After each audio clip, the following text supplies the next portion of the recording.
Hello, everyone. Welcome to another trade recap and forecast. I hope you're doing well. Hope you had a good weekend and are prepared for the week.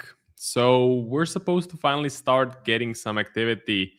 It is the last day of August. Usually, last day of August, you get some either dollar strength or dollar weakness, depending on what the S&P does. So this may be of interest to you guys. If you look at, is gold down today?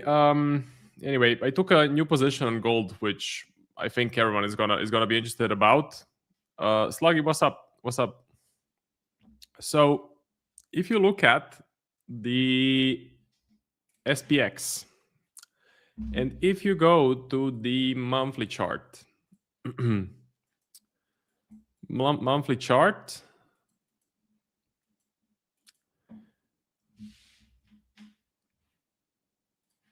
So from the close to the current price, the S&P is up around 2.87% for August. So it's up not quite a lot. It's not a massive amount. It's not like in April or in May, but it's still healthy. So what the big funds need to do, especially the foreign funds that hold the SPX and that hold US stocks, to rebalance their portfolios, to decrease their dollar or their US exposure, they need to sell the dollar because their stock exposure just grew by, let's say, 2 or 3%.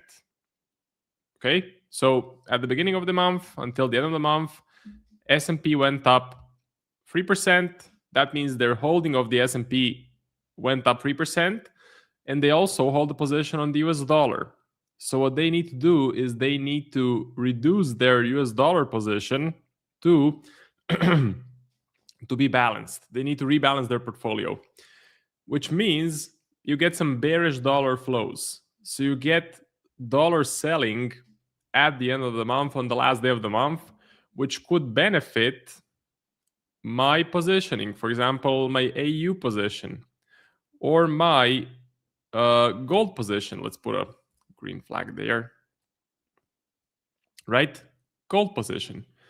Flash Solver, hello. Sluggy says, Marco, check your Discord. I sent you my analysis and trade. Okay, I'll check it later today. No worries. Michael, good morning. Gold is a golden setup. Also, I'm not buying the Jackson Hole hawkish wash. To me, that was very convenient forward guidance. I think the speech on Friday. So if you guys don't know, Kevin Warsh had a speech last week on Friday at Jackson Hole. Jackson Hole is usually the kind of the pivot point where the Fed usually announces some pretty significant forward guidance, either hawkish, dovish, or neutral. Well, for gold, it was bearish. So the forward guidance was not hawkish, but the whole speech was hawkish. He mostly talked about inflation. He talked about inflation being potentially too high at the moment. So the focus of the speech was on high inflation. That's why the speech was hawkish. Gold sold off quite a lot, and the dollar went up quite a lot. So the move minus 3%, something like that. You also had the DXY, big blue, fat blue candle there. You had crypto, I think, pulling back. Yeah, you had stocks pulling back as well. You can see Friday. You had bonds reacting off of it. So big move up on the 2-year yield. And the long end wasn't really doing much. You had TLT lower. Oil is up on the day because we're getting some re-escalation in the Middle East, which we'll take a look at a bit later. But this, in my opinion, gave us a pretty good opportunity to get in on a buy position because I think this move was over-exaggerated. I think we won't get hikes this year. If you look at the inflation print in the States, if you look at the Edge Finder, you look at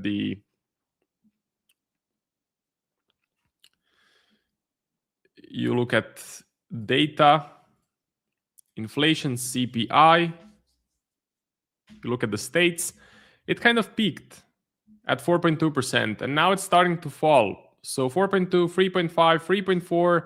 What will the next print be? 3.4% most likely. I think if we go to poly market, we go to US inflation August.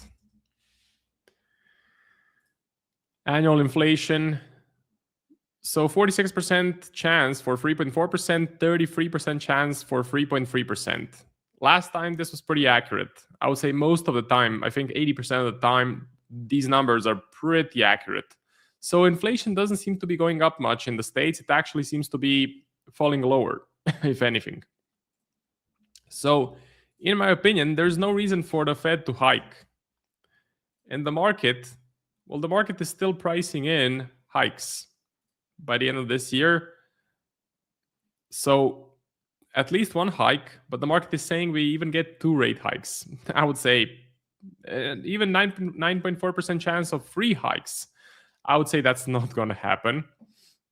Well, it can happen, of course, but I would personally say, and I'm betting that this won't happen. I would say there's like a 90 to 95% chance that we keep the rate the same, which means dovish, which means bearish for the dollar. Dovish is also bullish for gold. You're in the background, you're also getting the US Treasury injecting liquidity into the system, trying to intervene in the system, which is called a debasement trade, and that is bullish for gold. The debasement trade is bullish for gold. So I think you got a really good opportunity with this red candle to get in on a buy position, which I took.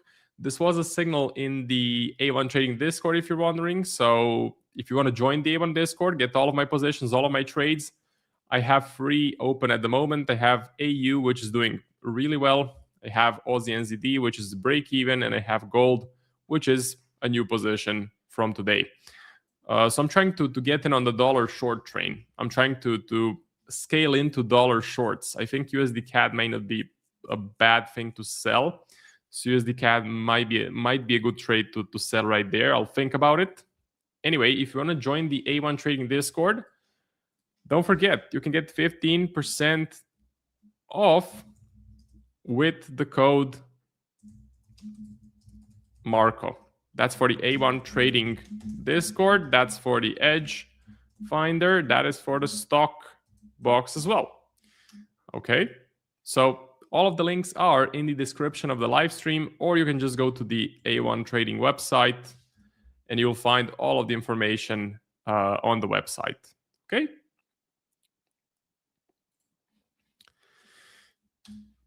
So let's run through the comments.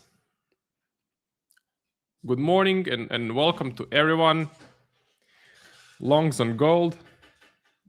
We're trying to move the markets by speaking hawkish, not actually increasing rates. That's what I think is happening, yes. Sluggy says, weekend was awesome, ran at 10K, now can't wait for the dollar to fade back down. Is it the 10K marathon or something like that? I'm not a runner, so I don't know what the hell you're talking about. But anyway, congratulations to Sluggy for the achievement.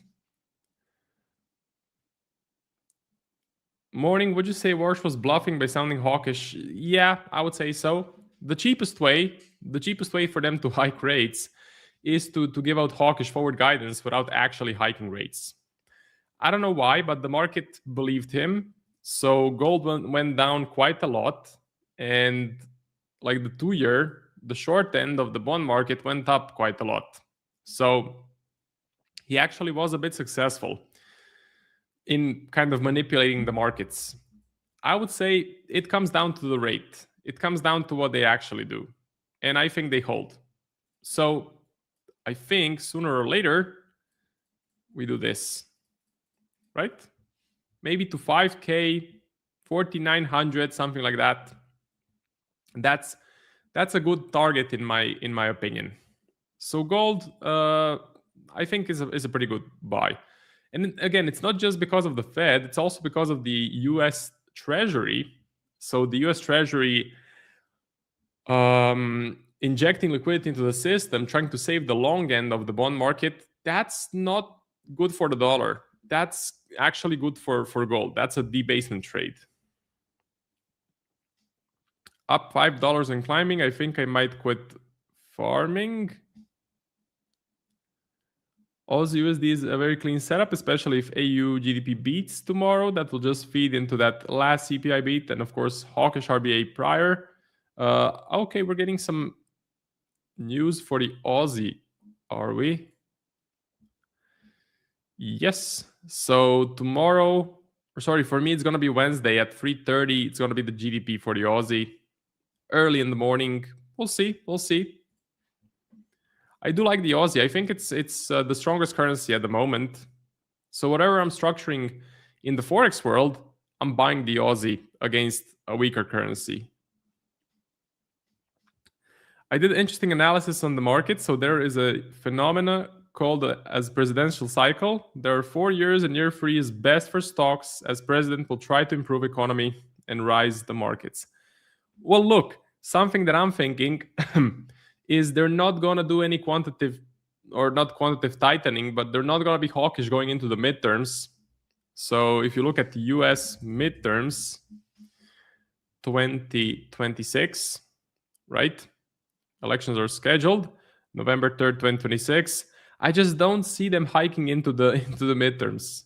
Plus, I don't see any risk off caused by the current administration going into the midterms. That would not be wise to get votes. And if you look at the past historical examples, going into midterms, they want to pump up the market. They want the market to go into risk on. They want all of the assets to grow. They want stocks to go up. That's just what happens. It makes sense because they want to get votes. So I think the SPY could benefit going into the midterms. Oh, it's still above the EMAs. Okay, that is interesting. Anyway, so I think the SPY could continue grinding higher going into November. It makes a lot of sense to me.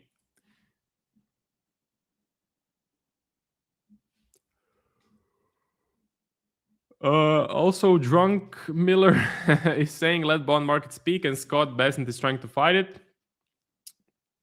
which eventually government loses in front of bond market. He's trying to lower the 30-year yields. Yeah, so usually like the market is a huge sea with waves, and Bessent is trying to use his hands to push the waves in the opposite direction. So it may work briefly, but yeah, just long-term manipulating the market, such a huge market as the US bond market, you just can't do it. Like the primary reason why the long end yields are going down is because of the debt.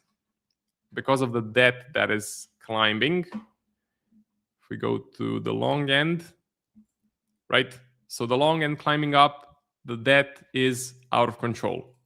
So they don't want to control the debt. They don't want to lower the spending. They just want to keep on spending because spending gets you votes, right? And tightening or lowering the debt has the opposite effect. You don't get elected.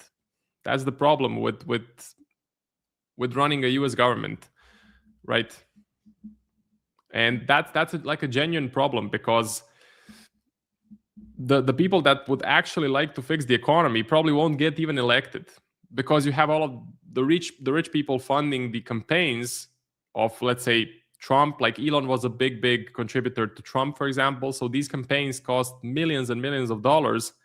And if you're a billionaire and you have a huge stock portfolio, or you're running like SpaceX or Tesla, which heavily relies on debt, right? On cheap debt, you wouldn't want to fund someone that is going to tighten the economy, that is going to make interest rates go up, that is going to do quantitative tightening, let's say, that is going to remove money out of the system and try and reduce the government spending. It's not logical, let's say, for someone at the top with a huge amount of money. So I'm guessing that's something that the US will need to try and solve in the next few decades. Because yes, if you look at the debt, so US debt clock, fucking AI mode. Anyway, US debt clock above 40 trillion. right? So it's getting, well, it has gotten out of control 20 years ago, or maybe even 40 years ago when it crossed, I don't know, a trillion or 10 trillion. So the US is going to try and find a way, or need to find a way, to lower this. But in the short term, is this really a concern? Is this really a problem? Is this tradable? Can you make money off of it? No, you can't, because let's say in the 80s, if you saw the US national debt being extremely high, what's the secret window? Okay. Anyway, what if you saw the US debt being extremely high in the 80s and you placed a bet shorting the dollar or doing something with the bond market, it would have been a losing trade because the US is still here, right? And the debt is only increasing. So for us in the short term, this doesn't matter much. This may matter in the next 30, 40, 50 years, but right now it doesn't seem to be moving the needle for short-term trade ideas. I just wanted to go through that because I know a lot of people are focusing on the US debt clock. I know a lot of people are positioning for it.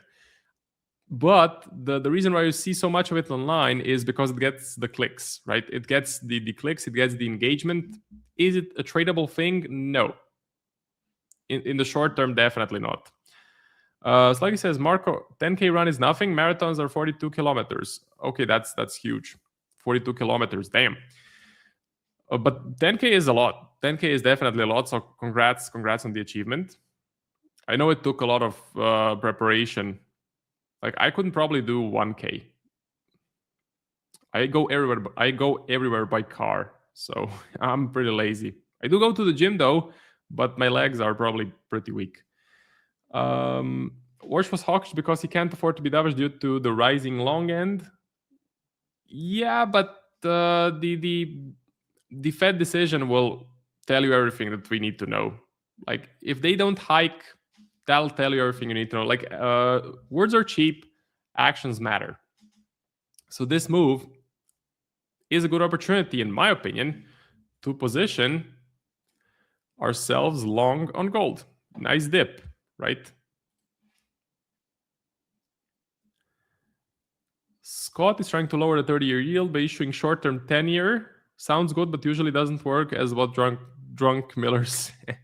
Is it Drunken Miller or is it Drunk Miller? I don't know. Gold will trade below 4K. Enjoy holding gold.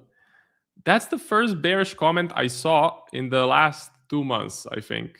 And we got a bunch of gold traders on the stream or commenting on the stream. And this is the first time I see someone being bearish.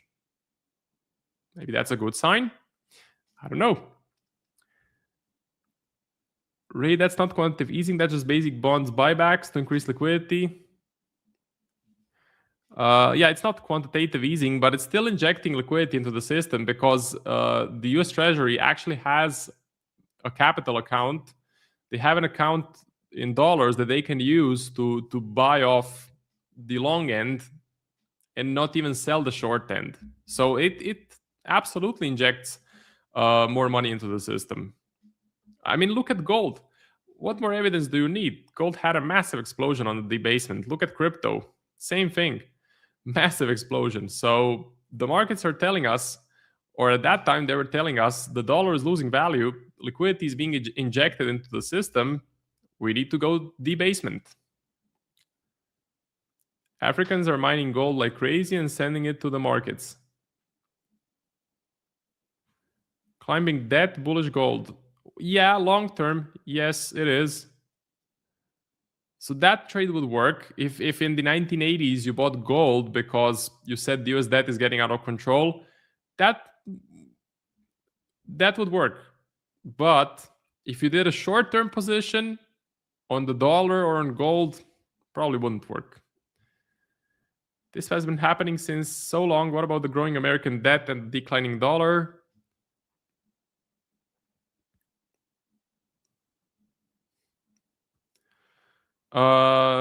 So in the article, was there gold mentioned? Okay, I missed it as well. I didn't catch gold being in the article. Every country is buying copper and silver for detaching from crude oil economy. Gold is just a metal, not an essential metal. Gold is a store of value. Doesn't matter that gold is not used in the industry as much as copper. Gold is a main store of value. Look at central banks. Do they store copper? Hell no. They store gold and silver. Gold is used in the electronics, but that's a small part of it. The biggest part is store of value, and then you have like jewelry and watches and stupid stuff like that. But store of value, gold is the main thing.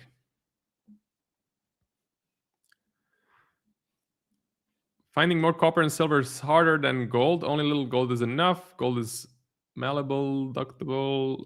2% rate target is unrealistic. Vincent, hello.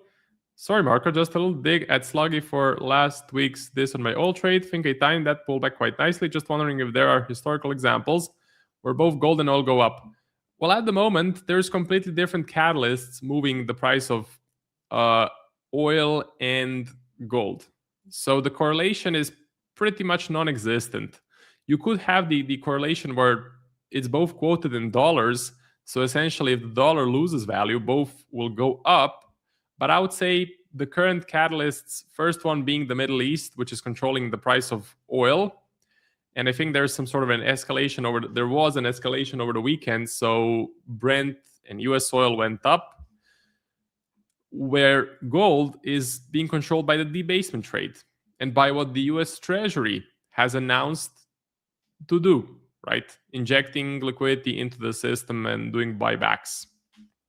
So I would say at the moment, I wouldn't really look at oil and gold and try to find the correlation. Sure, you can go and backtest examples in the past where you had an energy crisis, where you had some sort of a conflict in the Middle East or something like that, and see what was happening to gold at that time. But for now, like the catalysts pushing gold and pushing oil are completely different.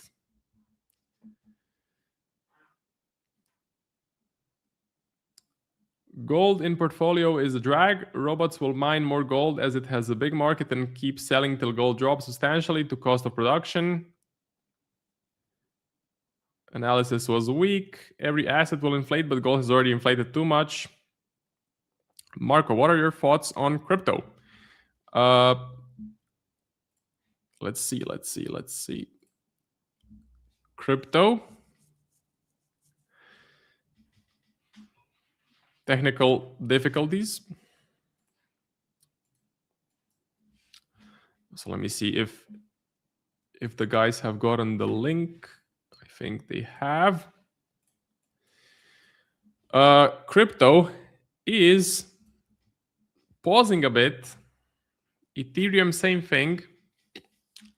So you're getting Bitcoin and Ethereum. Okay, let me just respond to James. No worries. I'll keep going.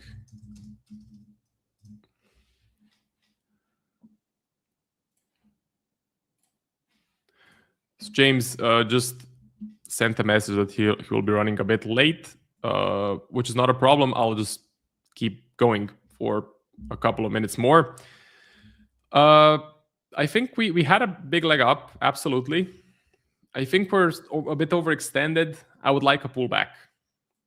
Same thing I was looking for on gold. So gold was definitely overextended. And then we did get a pullback, and the pullback was pretty substantial. The pullback was pretty nice. Crypto, though, not so great yet. I think the pullback needs to be definitely bigger. Do I see Bitcoin continuing to go up? I don't know. I don't know if I'm being honest. Like maybe, but not to all-time highs. Maybe we go up a bit more on the debasement trade. Maybe we approach 100K. But personally, I do not see us going to all-time highs anytime soon. I think the bigger cycle correction needs to be, well, bigger. So the current peak to trough is 54%. I would say we need to hit 70% at least to like 40K. Okay? So to 40K, I think that would be healthy, 70% correction, and then we may revisit the all-time highs. That's my take on it. But in the very short term, I'm not looking to buy here. I'm not looking to buy this level. I would like a pullback, and then I would consider possible entries. It's not my favorite. I very much prefer gold. Definitely very much prefer gold. Because it had the nice correction, because it's the store of value, because it's the asset you want to buy when there's a debasement trade, because it has a pretty good reaction as well to a dovish Fed, which I'm betting will happen. So if we do get a dovish Fed, this is it. Finite digital assets will outperform infinite gold. Well, gold is not infinite. Gold is finite as well. At least until Elon Musk goes to I don't know, to Mars or out of this galaxy and finds gold on a different planet. But he might find Bitcoin on a different planet as well, won't he? And that's a joke, but you get my point. Nasdaq got nothing for crypto personally, unless it gives me 80% discounts again. That's kind of how I see it. It's not my focus to build a portfolio.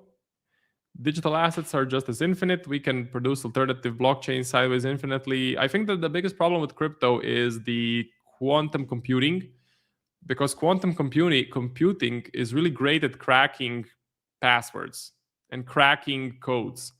Bitcoin is encrypted, essentially. Like gold, it's physical. If you have it, you have it. If you have it in physical form.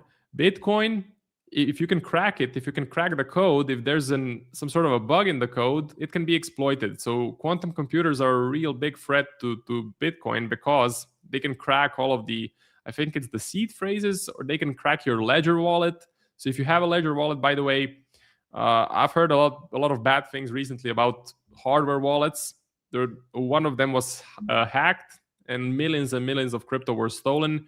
So if there was a bug in the hardware wallet, when they coded it, it can be exploited, and it's a big issue. So for me, I'm still holding crypto on my ledger, but during the next bull cycle, if I can get out near the top, I'll probably just I probably won't reinvest into Bitcoin.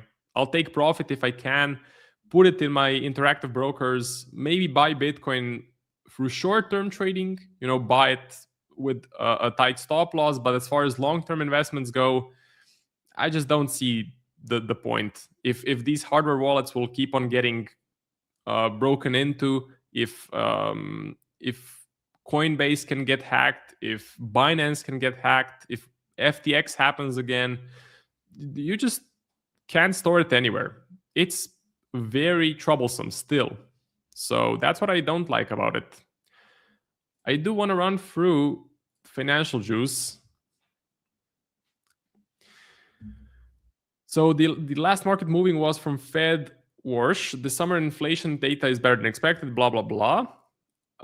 If we run through Forex, this is what happened over the weekend. Let's see if there's anything highlighted in the red. I was on X and I saw some attacks happening in the Middle East, but I don't see them here. Yeah, there's pretty much nothing. If the yen weakens to 160, but that is Friday, I think. Let me just see the straight Hormuz traffic, and then I'll pass the show to James. So it's probably nothing. Yeah, so last print is August 23rd. I think we get an update every Tuesday or Wednesday. It's probably going to be the same as this. Energy is going up a bit. So Brent is climbing up. I think we just get elevated oil going into the year's end. So we have this box, we have this range above 85, below 110. I think we just range around in that elevated range, basically, right? So I don't think there's going to be any sort of major escalation. I don't think there's going to be de-escalation. I don't think the strait opens up. So we just need to deal with elevated energy prices. The trade would be to short the euro going into the winter, because Europe is importing a bunch of energy for heating. So it could hurt the euro as a currency because you need more euros to pay for energy. That's a potential trade, but beyond that, I don't have much. Anyway, that's it for me. You can catch me again in 2 hours where I'll be doing a joint segment with Alan. Thank you for watching, and do not go anywhere because we have James coming on in 30 seconds. So that's it. Good luck. See you in the next one. If you're looking to get funded and want to save big on prop firms, check out our website, A1Trading.com. On our website, we have a massive catalog of different sponsors and prop firms that are offering really competitive prices to our live stream viewers. On the screen right now, you see a QR code. If you scan that, it'll take you to this page that I'm looking at to scan all the different offers. You can also filter by one-step and two-step accounts. You can also look at futures, Forex and CFD prop firms, and even prop firms offering stocks. You can also select your preferred prop firm challenge size, and check out our menu at the top for tons of different prop firm perks and giveaways. For example, every Monday we do a weekly prop firm giveaway that you can sign up and add your name into the hat for free. Additionally, we have prop firm reviews for notable firms, and we even have a side-by-side comparison tool where you can compare two firms head-to-head. Save big and find the right prop firm for you over on our website, www.a1trading.com. Thanks to our various sponsors who make this show possible. Now back to the content. Hello, ladies and gentlemen. Happy Monday, start of the week. I hope you all had a fantastic weekend. There we go. How's everyone doing? Seeing some familiar faces already. See Sluggy, NDT. Who else do we have? Vincent, good to see you all. Hello, James, looking fresh. Thank you very much. I went to a Turkish barbers and they did a weird job. So I'm not going to look face on with the camera because my hair, for some reason, it's like different heights on each side. It's very odd. I'm not happy, but what can I do?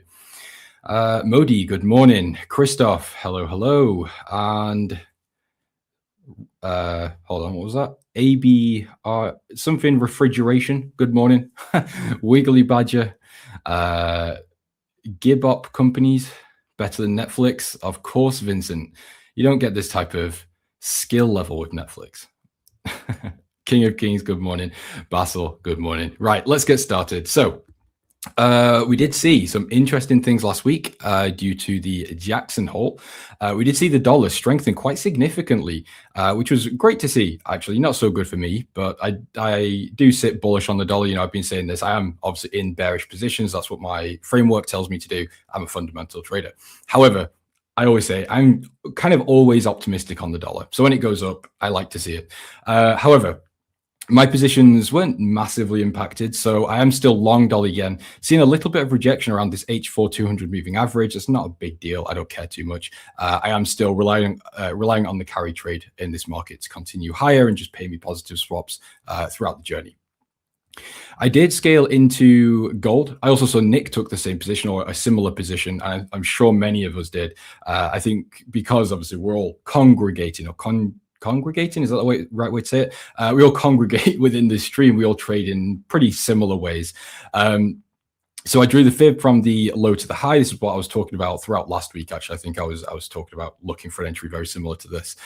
So we still got the bullish trend. Friday's move just provided a really nice pullback into the fib zone. So I entered a little bit early. Well, not early, but you know, obviously not the most perfect entry, but it is what it is. I entered on the 61.8% fib level. We did come slightly lower, retesting the highs on the left. And it seems like we are seeing a little bit of a recovery today, which is quite nice. So we'll see if gold can continue higher throughout the week.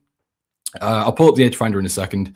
NVIDIA also did take a bit of a hit last week, especially on Friday, but we do have the pre-market that's looking like we are going to open slightly higher. Not a huge deal, but we can move on to the stock market soon if anyone is interested in the stock side.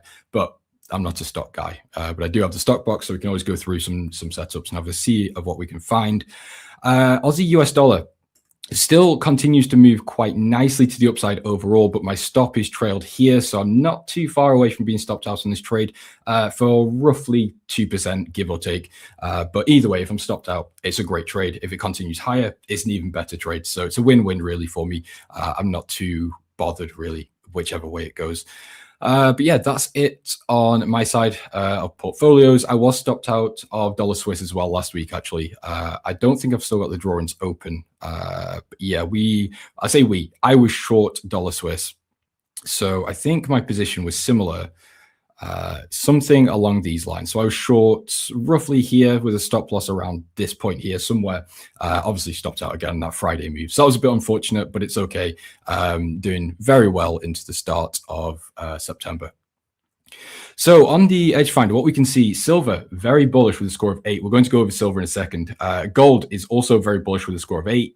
Euro US dollar is also bullish. So it seems like obviously the Edge Finder doesn't take into account the Jackson Hole sort of speech, but we are still seeing the dollar bullish thesis or bullish theme with on the Edge Finder here. So obviously silver, gold, euro dollar, pound dollar, Aussie US dollar, dollar Swiss is still bearish, and dollar CAD and dollar ZAR is bearish as well. So I think we're pretty much set on the Edge Finder side. Nothing's really changed since last week. So I think what we can really do is look at how we can continue to short the dollar. And again, that's going off the Edge Finder. So hold on, let's take a drink and then we'll continue. Ray Beast in the chat, good to see you. Hope you're well. How does a change in September Fed hike odds 35 to 57% influence your long gold bias? We can move on to that, Christoph, but not too much. And I'll get into why soon. Philosopher says, hi, James, what's going on with the GBP? I'm not too sure at the moment, but we can take a look for sure. James Model longs on gold. Very nice, Ray. Good to hear it. Today, UK summer bank holiday thinned. Yeah, that's also a good point. Actually, I didn't even think about that. But yeah, we are in a bank holiday. I'm starting swing trading. How big should my SL be to allow room for news, resistance, etc.? It's a good question. So it depends on your strategy. The way my stop losses typically are very rigid and systematic. So where's a good example? I suppose actually gold is a good example. We can use this one. So what you can see, I obviously trade fib pullbacks. So when we've got a market that's trending, I look for these pullbacks to get in on. So I enter on the fib zone. It could be either the 50% or the 61.8%, or within the zone. It doesn't matter too much. That's just my strategy. It's within that area. That's my entry. Then my stop losses, typically speaking, will always go at the previous low, which is where I drew the fib from, or the high where I drew the fib from. And that way, if the whole trade breaks down, we've broken the 200 moving average. So, you know, that's a big support that in theory should hold if the market is going to continue higher.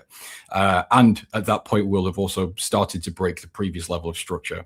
So it's a quite a protective stop. And it's also, again, it's quite systematic. It's always, again, typically speaking, or generally speaking, always at the fib, high or low. But as I said, it does come down to how you trade. If you don't use fibs, then you could use a different way. You could use an ATR, for example. I know lots of people use, I think it's ATR times 2. So they'll take the average true range, double it, and that's where the stop loss goes. I don't do that, by the way. So my knowledge on that is quite limited. So I'll leave you to do your own research. What's going on here? I'm silver longs on the day from 66. Silver is one I was going to talk about, actually. I did enter a silver position, but it's tiny. It's very, very small. And that's just because I've also gotten into gold as well. So I'm quite exposed on gold. So I didn't want to get massively on the wrong side if anything did happen. So I am long silver as well. Exactly the same idea as what I was talking about last week. Same idea as gold as well. So fib from the low to the high. Price came down into the fib zone, retested the previous highs on the left. We've got the bullish trend here. Silver is the most bullish reading on the Edge Finder. So yeah, I'm just looking for looking for silver really to just continue to run higher. As I said, I do remain bullish on the metals, but as Christoph said, let me pull it up actually here. So if we look at the Fed Watch tool, this tells us what the current expectations are and how they've changed for the next Fed decision. So we can see a hike in the next decision has actually jumped up massively. So this was a month ago it was at 67. So I guess, you know, if we look at a month ago, it's not really changed much, but it did drop down to 41. So it's had about a 20% increase in the past week, which is quite large. That's quite a lot of repricing to go on within a currency. So does this affect my idea on gold? Not really. So I didn't actually watch the Jackson Hole, but I did take away key points. I watched some summaries and that type of thing. from what I see, it doesn't sound like we are in for an immediate hike. That just wasn't really a concern for me. So the way I'm looking at this is, yes, inflation is above the 2% target, but does that actually mean that the Fed can hike rates? I don't think so. And the reason I don't think that it's a case of, oh, we've just had the Jackson Hole, Walsh sounded a bit more hawkish, they're probably going to hike in the next meeting. I think that's a little bit too simplistic, because the Fed has what we call a dual mandate. So they've got to control inflation, and they've also got to ensure stability within the labor market, or job stability. What we're seeing right now is not necessarily job stability. We've seen NFP do incredibly poorly. NFP is just really not doing well over recent history on its overall trend. ADP also massively undershot. JOLTS wasn't the best release. We've got jobless claims here. That was okay, but I wouldn't say that's enough to warrant the Fed hiking rates along with the elevated inflation. Unemployment rate was okay, but I don't think we have participation rates on the edge finder, but participation rate also dropped simultaneously with unemployment. So that means, to me, that could mean that it's not a case necessarily of unemployment just dropped and it's a good thing. So also, if participation rate dropping at the same time, it can essentially tell us that people are kind of just giving up. It's not a good unemployment release on as it looks on paper. Does that make sense? So yeah, I just don't think the Fed is in a position to hike rates in the next meeting. I think they will at some point. It could be later in this year. It could even be next year. But right now, I just don't see that as the most likely outcome. I think maybe a hawkish hold. I kind of don't really see another approach than that. But as I always say, I'm not as smart as these central bankers. You know, if I was, I'd be in that position. I'm not. So it doesn't mean it's not going to happen. This is just my educated best guess.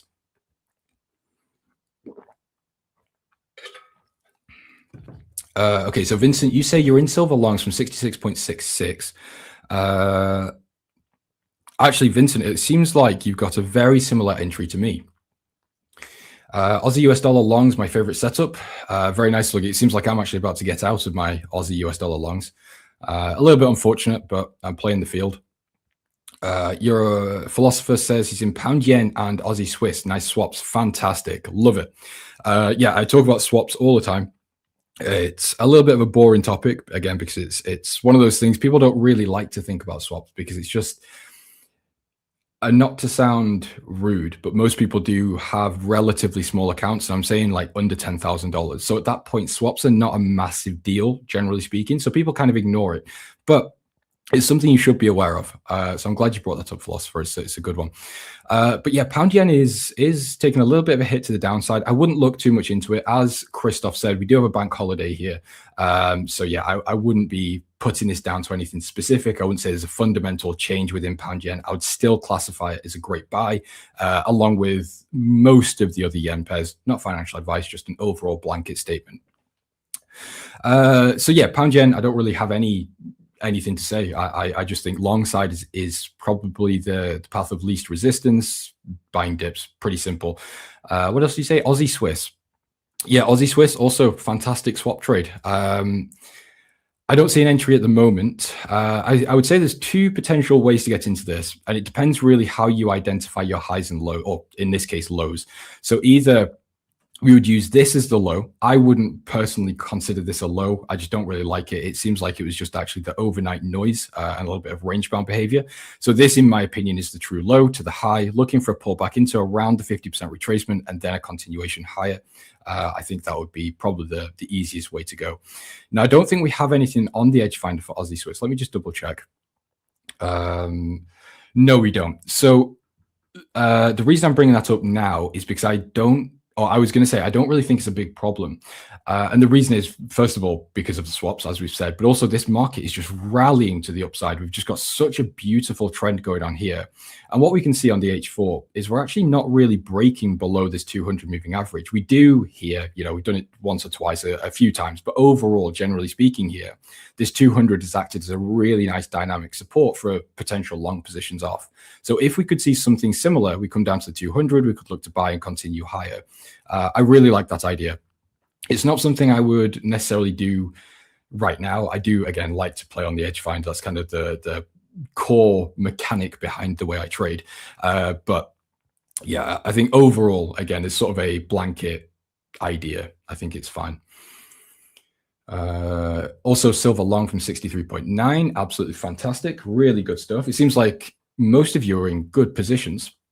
I mean, I'm not sure you'd tell me if you were in a bad position, but overall, I'm quite impressed. James, did you add to your gold position? I did, 2288, yes, right here. So I'm now in 4 positions on gold. Now, something I want to be super clear about is these 3 are very low risk. These are all 0.01 lot sizes. That was meant to type 0.01, whatever. These are all really small position sizes. So this one here is larger with a hard stop loss. These ones don't have hard stops because they're a DCA approach. This one is just to see if I can leverage myself into a little bit more profit, continue the trend, then I'll look to get out and maybe re-continue the DCA approach. So this one is a lot more speculative and short term. These 3 are more of a long-term expression of my bullish thesis on metals. So it's a case of I'm happy to hold these 3 for the next year if needed. Whereas this one is, again, more of a short-term speculative swing trade. Now, I was also thinking about copper. I don't trade copper. It's not something I pay much attention to at all. But I do quite like the idea of getting into a long position on copper. I saw I can't remember his name.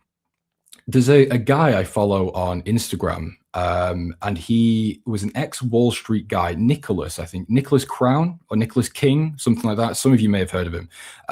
Ex-Wall Street guy.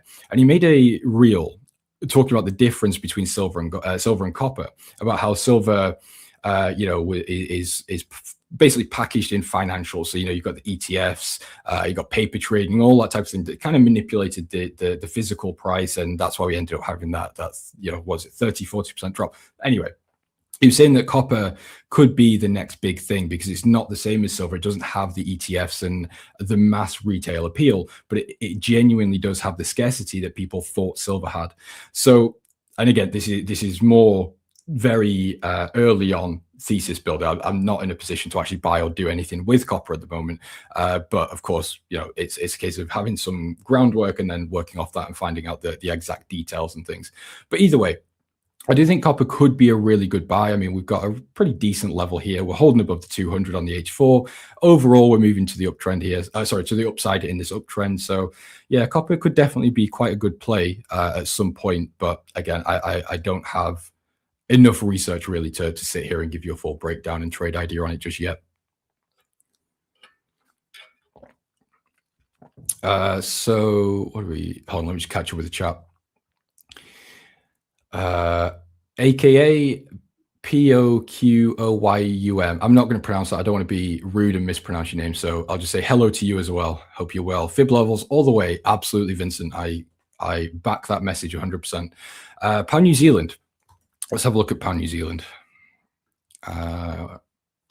Also long Euro US dollar. Also Euro US dollar longs from 1.16. But that trade is more stumbling along instead of trotting along.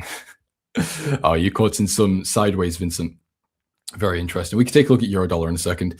Okay, so Pound New Zealand. I think we looked at this one last week and we didn't really come to any conclusion. Yeah, so what we discussed on Pound New Zealand last week was the fact that we're just not seeing anything. We're kind of just stuck really in this daily range. It's a little bit frustrating because on the H4, it can be a bit misleading because, we are in a downtrend here. You could be selling these highs. That's fine. Short term. Okay. But I like to use the daily as a little bit of a confluence on momentum and sort of the strength of the trend. What's going on in this case? Yes, the H4 might be bearish or it might flip bullish, whatever. But overall, we're not seeing any direction here. So we were quite bullish in this period, or actually very bullish in this period. You can see the 200 and the 50 moving averages, prices moving to the upside. Everything looks great. But then here, we're failing to create new highs. We're failing to create new lows. The moving averages are just side by side. There's really nothing going on. And then you can see here on this, bear in mind, these are daily candles. So over the past couple of weeks here, again, there just really hasn't been any direction really. So on a technical side on Pound New Zealand, there's just nothing here. So I've got no bias there at all. We do have the edge finder actually that is bullish, which is quite interesting. So that makes it quite tricky because I don't see anything on the technical side, but fundamentally speaking, maybe I do want to be on the long side. So that makes me wonder if it would actually be worth waiting and looking to buy either the low of the range. So if price gets back into the support here on the daily, could be a good area to buy. Or we could draw the fib from the low to the high, and we're currently sat within this fib zone on the daily. That could also be a decent area to consider buying. I don't like it, again, because the moving averages just aren't doing anything. There's not really a trend at the moment. I don't like the idea of being a buyer here. If we got to the lows, I might consider it. More of a sort of value play based on, again, bullish fundamentals and a relatively cheap price compared to where price has been over the past couple of weeks.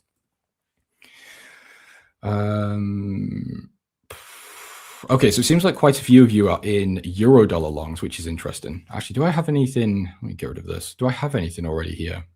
Let me just see. Okay. Yeah, so I was considering going short euro-dollar. And the reason really was based on a little bit of hedging on my portfolio because I'm quite exposed to dollar shorts at the moment. I'm short. Actually, why is that? That should be in my portfolio. So I'm already short on gold. Short on the dollar by going long gold. Short on the dollar by going long silver. Short on the dollar by going long Aussie US dollar. And I'm long on dollar yen. But my portfolio sways much more heavily to short dollar at the moment. So based on the Jackson hole, I was considering if it would be worth just going long on the dollar again, just to round off a little bit of my exposure and a little bit of the risk that I've got on the dollar at the minute. I couldn't really find much of an idea to go short. We're bullish here. The edge finder's bullish. There's just not anything I can really comfortably rely on. The technicals here, though, to be a buyer, which is what we're going to, we'll follow the general flow rather than my specific situation. So edge finder's bullish, the trend's bullish, great. We want to be looking towards being buyers. So how could we do that? Let me just reset this. So I would be looking to see, does this low actually line up with anything? Do we have a fib level here? Is there anything that can support really being a buyer? And actually we do. So if we draw the fib from the low here to the high, we can see the daily trend is kind of bearish at the moment. We've got the 200 above the 50, but we might be in a bit of an inflection point. If euro dollar can continue higher from here, more than likely we're going to get these moving averages cross quite soon. So I think actually, yes, being a buyer from this point could be quite a good idea. So again, although the daily is slightly bearish, the H4 looks very bullish. We've come down towards the 200. We created a kind of a higher low, if you will. But yeah, overall, I would say being on a buyer is probably the best bet. Here's a not so glamorous position. US dollar Swiss shorts. Oh, Vincent. Yeah, I mean, I was short dollar Swiss. I'm just not sure I want to give it another attempt. Yeah, I can't justify being short at the moment.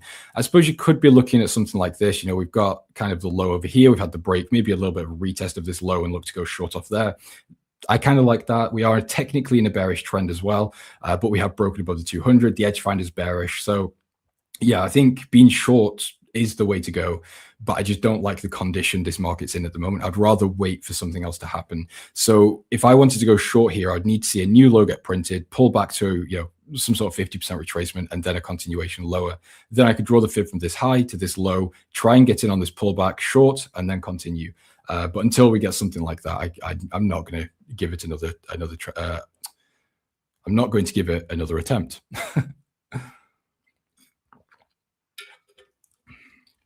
Aussie New Zealand, yes, Aussie New Zealand's one I'm also watching. I do really like it, but again, I need to see something happen. There's a little bit of I guess nuance or context that we need to account for. So what we have on the H4, really nice established beginning of a bullish trend here. We've had the 250 moving averages cross. That's great. We've cleared out these highs kind of with this high. So yeah, overall looks fantastic. Edge finder's bullish. We're in basically full alignment to be looking to go long. The issue I've got with this market though is the risk to reward potential. So if we bought here, we would be buying into quite a strong level of weekly previous support and now what is resistance. But even so, if we broke above this level, the room to continue higher is so limited because we've got all of this sort of noise on the left that could act as potential resistance. There's always the idea that we actually revisit this high up here, but do I want to risk that? And do I actually think that's likely? I wouldn't say so. So I do think that being a buyer is a good idea, but I think the management would need to be really, really strict just to avoid getting involved in like a reversal of one of these weekly levels. So let's again strip it back, try and keep it simple, but again with those weekly levels in mind. So we've double topped here on the daily. So what I'd want to do is draw a fib from the low to the high. We can see the fib zone actually lines up with these moving averages where they crossed. So look for an entry, or I'd be looking for an entry around 50% retracement, stop loss at the low, and a continuation higher. Now again, because of the weekly levels I just mentioned, I wouldn't want to be holding this position forever. It's very much a case of I would be trailing my stop underneath lows quite aggressively. If it does turn around, I'll be stopped out. Fine. That's a risk I'm willing to take because, again, I don't want to hold it into all of that weekly noise.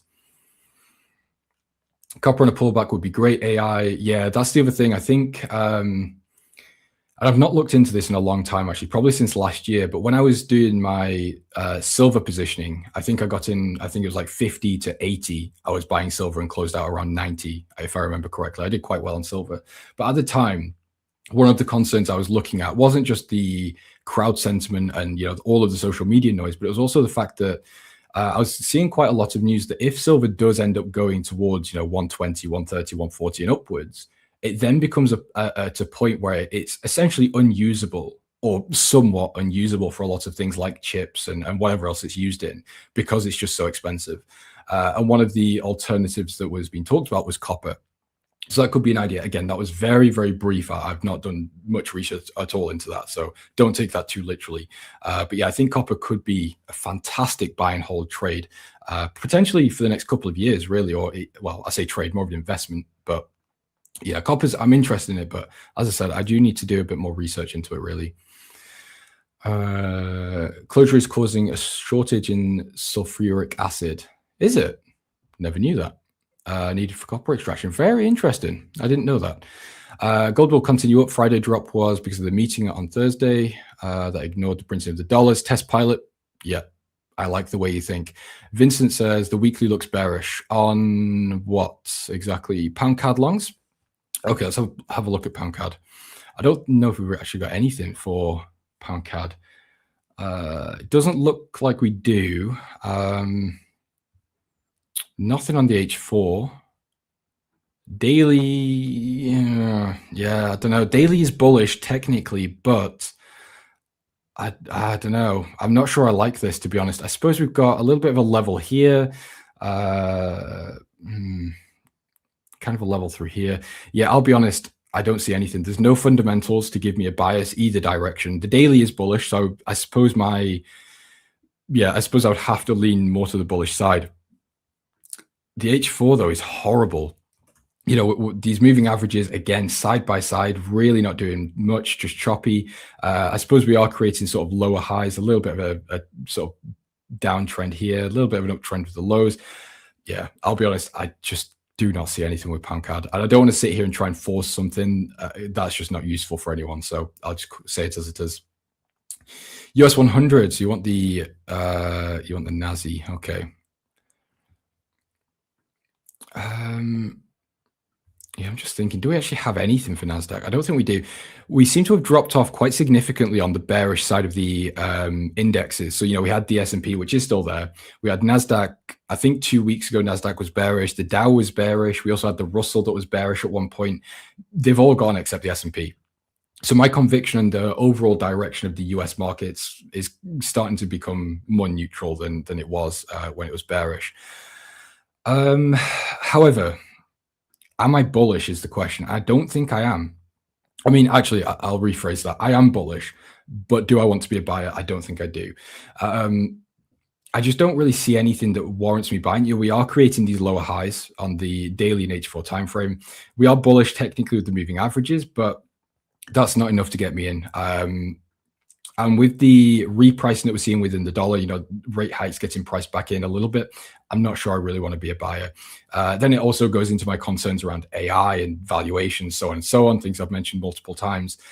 I'm just not really in a position where I want to be a buyer. However, I suppose we do kind of have a bullish trend here. The daily is bullish. So if we were looking, at default by going long, I suppose what I would want to do is draw a fib from this low to the high, look for a 50% retracement. I suppose that would line up with the low over here. So this could be slightly kind of a break and retest idea and then a continuation higher. That's kind of all I've got for Nasdaq at the moment.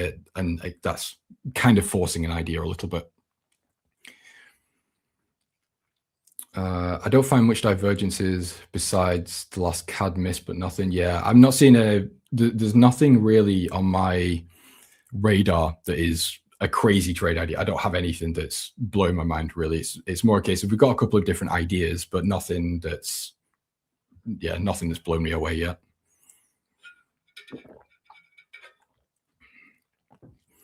Trump added tariffs last week. I think weaker trade could make BOC dovish. Potentially.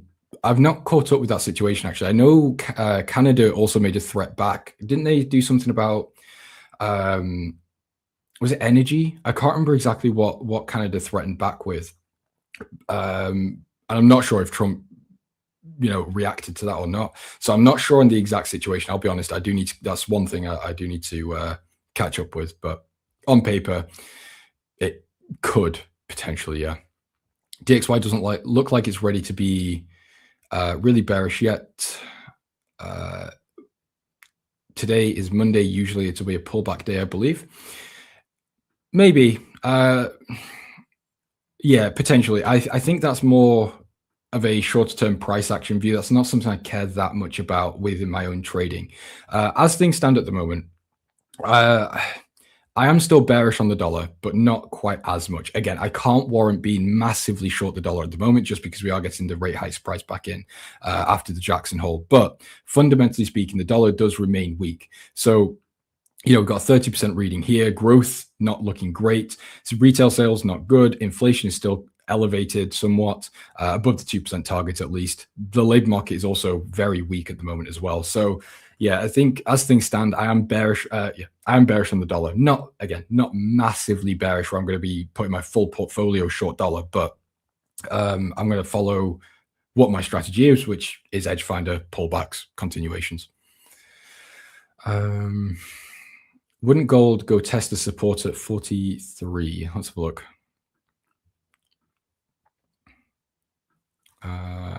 So what level? Hold on. Was it 4330? Was that it? Not necessarily. No, I don't really see a reason that gold would go down there. In my opinion, I don't like to see this type of behavior. So in an uptrend, obviously, gold is in an uptrend. I don't want to see equal lows. I don't want to see the market double bottom. I'd rather see these higher lows get formed around the fib, maintaining a bullish trend above this 200 moving average. And what we've also had, and what we can often see within bullish trend or bearish trends as well, is actually just more likely break and retest. And these are a bit more high quality to say that the trend is going to continue. I don't actually have any stats on that. It's just things I've noticed over my years of trading. So again, we've had the break of the previous highs on the left. We've retested. And now, again, based on technical principles, the most likely outcome now is we continue to go higher in the bullish trend with the bullish edge finder. Again, if we end up coming back down to this low, that means we've broken the 200 moving average on the H4. We've failed the retest of these highs. And that, to me, is more of actually a bearish technical signal rather than bullish. But, again, something that we do need to understand is price action doesn't always have a reason. Price action can just be quite random. So it doesn't mean price can't go there. And if it does, then gold is bearish. It's just something I just don't expect that to be the case. Actually, I was thinking of the copper needed for wiring and power grids built out. That's exactly it. Yeah, data centers and so on and so on. Yeah, copper is really cheap, especially when you look at it relative. Obviously, it's not the same as silver and gold, but it is still cheap when you look at just the price compared to those. So yeah, copper, I do think could be a fantastic investment. Again, not financial advice. It's called retaliating the retaliation. Oh, okay. I'm not sure what that means. Cool. Thanks. No problem at all. Okay. So what do we have left to go over? So we've kind of been over all the bullish ideas. We've been over pound New Zealand, pound dollar. I don't think we looked at actually. Aussie, New Zealand, euro, dollar, gold, silver, we've all looked at. On your profitable short DAX this morning, what was your fundamental view on it? There wasn't one, Christoph. So I'll do this really quickly because it's not a massive part of the stream, but I'll go through it with you. So what I was doing on the DAX was literally just following the trend. So bearish trend on this 5 minute, look for the fib from the high to the low. I entered here on the rejection of the 50%, caught this move, just this continuation lower, and that was it. Purely just pull back on the trend on the 5 minute. When I'm doing short-term trades in the mornings or New York session or whatever it may be, I don't really account for fundamentals. I'm purely following momentum. Okay, so let's get back to this. So I'll tell you what, let's have a look at pound dollar. Because again, I don't think we've looked at pound dollar today yet, or at least I haven't. Although it looks, very similar to euro dollar, maybe a little bit better actually. We've got a really nice level through here. So you can see we've got a little bit of resistance kind of support in this area, resistance here, turn support. We could be having the break, retest, continuation. We do have the bullish trend. We've got the bullish edge finder. So yeah, overall, I wouldn't actually mind maybe getting into a long position. We don't really have much of a fib level. Let's just check the daily time frame. The fib isn't really relevant in this trade, I don't think. So it would have to be, buying off support, following the trend in the edge finder, rather than it being a fib pullback and continuation idea that I normally do. So yeah, again, based on my framework, I think maybe being a buyer wouldn't be a bad idea off the current level. Now, I wouldn't want to buy it just now. And the reason is more of the micro sort of price action view. We've had a pretty strong H4 candle close here. Typically, these can follow with continued bearish candles. So I wouldn't want to be buying there just based on the previous H4 candle. So if I was to be a buyer, I would want to see a bullish engulfing H4 candle off here, just to show me buyers have stepped back in, and that would give me a bit more confidence that the market can again sort of continue its bullish trend and bullish run to the upside. But yeah, for now, not interested. New Zealand yen's getting a bearish reading, which is interesting. I wouldn't really want to be short New Zealand yen, to be honest. I'm more in favor of actually being a buyer of yen pairs, and again, benefiting from that carry. Dollar ZAR, don't really pay attention to, but we can take a look. Daniel says, are you sure? Am I sure about what? From the DAX trade, what were the checklists you mapped for entry?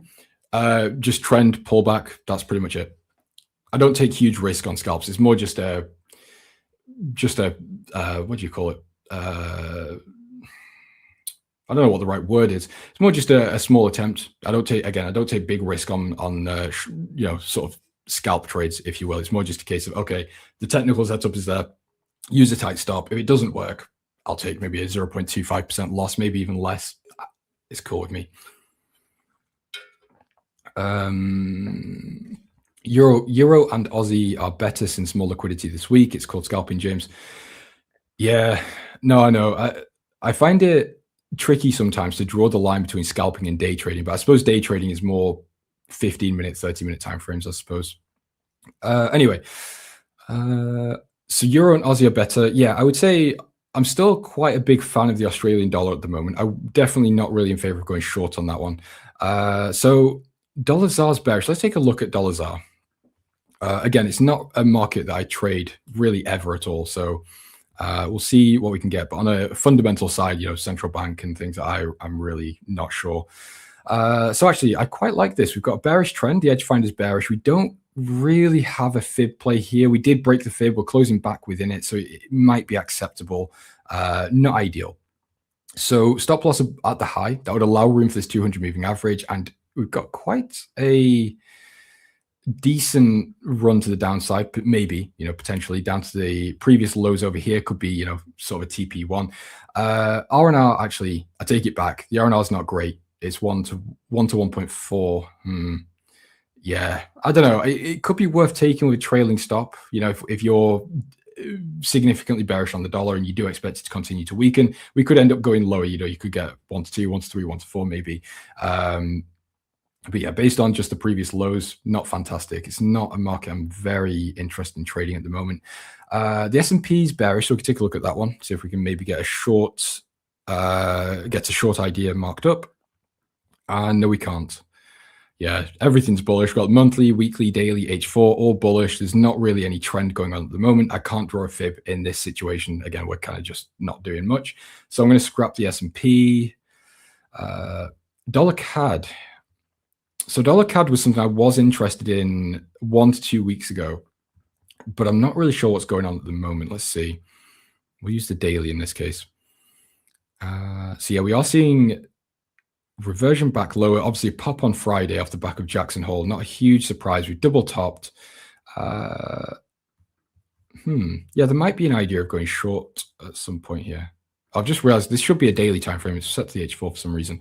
Okay, that changes things a little bit actually. So what we are seeing here is a rejection around our daily 200 moving average. So when we see, and again, this is more just what I've observed. It's not a statistical fact as far as I'm aware. But when we are seeing a bullish trend here and price breaks below, comes back towards this 200 and then closes back below it, it's basically like a break and retest. So it can have quite a high chance of actually just continuing bearish from this point. Again, not statistics. It's just something I've noticed throughout my my time of trading. So that's quite nice, actually. And again, we've come up double top, seeing a bit of a rejection here. So I wouldn't mind being short, but is there a fib is the question. I suppose we'd have to use this high to this low. And actually, it's 50% retracement. So you know what? Dollar CAD could actually be quite a good play here. TP wise, not the best. Maybe a 1 to 1.5 if we target the previous daily lows down here.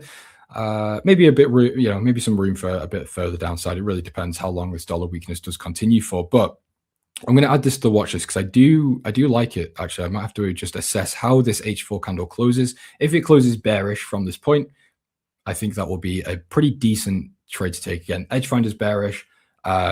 Overall, I'm quite happy with that. I think you should execute in 15-minute time frame after creating a higher low and break up the high instead of just engulfing candle H4 time frame. I'm talking about previous charts. Yeah, I think I remember. I can't remember the market. I know what you're talking about though. It's not something I do. I don't really trade support and resistance. It's just not something I do. But if I was going to trade it, I'm not really going to use a 15-minute time frame. Bernard's here. Interesting. Hello, Bernard. Hope you're well. Mohammed says hello. Hello to you as well. Okay, so what do we have going on beyond that? So we've looked at dollar CAD. New Zealand CAD might be something, but I'm not sure. I've not paid any attention to New Zealand CAD recently. What were we doing here? This must have been something we looked at last week. So I'm going to start fresh because I'm not really sure what our idea was actually. What do we have going on? Pretty decent level of resistance through here. Bearish edge finder reading. The daily's bullish, so I'm not really a fan of going short at the moment there. H4 seems to be struggling to go higher. How would we approach this? So I think what I would have to do here is see a new low printed. So obviously we've got the high, some sort of low, clean low get printed, break previous low, something along these lines, pull back into the fib, and then I could look to go short. So we've got a few different requirements here. Again, we need a new low to get printed, then we need the pullback, then that's when I would look to go short. So yeah, right now there's nothing I can do other than just waiting really. What about gold? We've already covered gold a few times, but I'll recap it once more. So gold is looking great. I have no problems just continuing to buy gold, really. So this is my current positioning. I entered again over here on Friday, fib from the low to the high.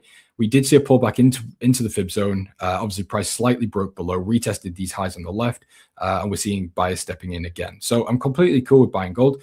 I think the technicals are great, the trend's great, the edge finder's bullish. As far as I'm concerned, everything that I require to get into a trade has been met, really. So yeah, I think pretty simple, really. Any thoughts on uranium? No, I don't have a single thought about uranium. It's not something I have really ever looked at or paid attention to, unfortunately. Okay, so New Zealand CAD we didn't see much. Dollar Swiss we did look at as well, so there's not much there. Let's just see. I suppose we could have a look at the stock box now we've got access to that. Okay, Vincent, nice one. I'll see you later. Yeah, trade safe as well. Okay, is there anything? Let's first have a look at top sectors. So there was something interesting. I think it was Marco or Nick, or maybe both of them. I'm not sure who it was. It was one of the two. Because as I always say, I'm not a stock guy, so this is kind of a new venture for me. Basically, when the S&P is moving to the upside, we can, expect a little bit of a better performance from obviously the individual stocks. That kind of makes sense, but it is a good sort of criteria to add into the approach. So in this case, the S&P really isn't doing that much. So already I'm kind of not that interested in much. I am also still in Nvidia. If I remember correctly, I'm risk-free. I think I can't remember if I trailed stops to the low or I'm risk-free, but either way, the risk is significantly minimized, if not completely gone. So I could, in terms of risk-wise, I do have the budget to go into another stock. But then the question is which one? And I'm not sure. I don't really think there's much that is piquing my interest at the moment. Let's see. Actually, does the scoreboard go in score-wise? It doesn't. It's alphabetical. Okay. Let's just see. So BX, MA. So let's just start at the top, I suppose. Let's go BX. So that's Blackstone. Interesting. Technically, it looks pretty good, actually. Weekly's bullish, monthly's bullish. The daily's just flipped bullish. The H4's bullish. Stockbox, not the Edge Finder. Stockbox is bullish. Okay. I think actually there could be a pretty decent opportunity. Again, I want to be super, super clear. I'm very new to stocks. So this isn't me giving you signals. It's not financial advice or anything. I'm sort of just thinking out loud and seeing what I can find here along the way. So if we draw the fib from the low to the high, pullback would kind of line up with some previous structure. Not great, but it is there, I suppose. So we could be looking for something along these lines. Stop at the low where we drew the fib from, and then looking for maybe a continuation towards its previous highs.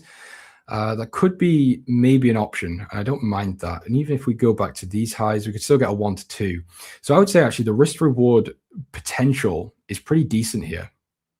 So yeah, I'm going to leave this one actually on my watch list, maybe to execute this week. I quite like this one. Big stop loss size?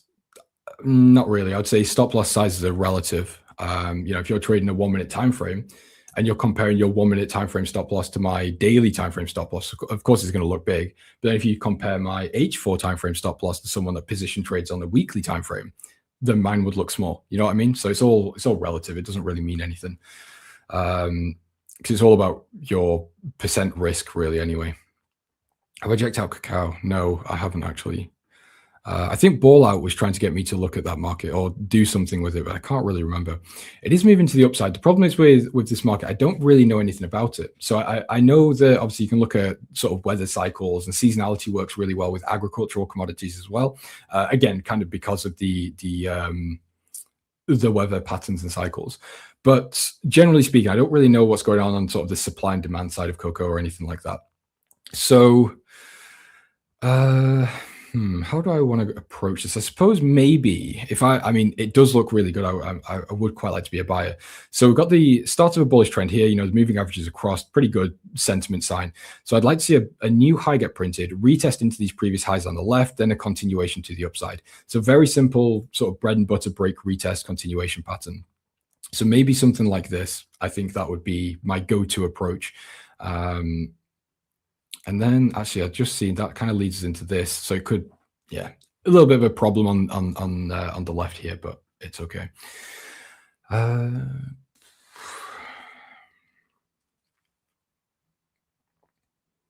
Please explain for the highly regarded. I'm not sure what that means. Silver on technicals. Yeah, silver's on the watch list. So I'm looking to get into, I'm not looking to get, I am in silver. Sorry, I misspeak. So what I've got going on silver is that, oh, wait, hold on. So wrong. I just get in the habit of switching my panels, not the timeframes. Yeah, so I'm long silver at the moment. So I've got the fib from the low to the high.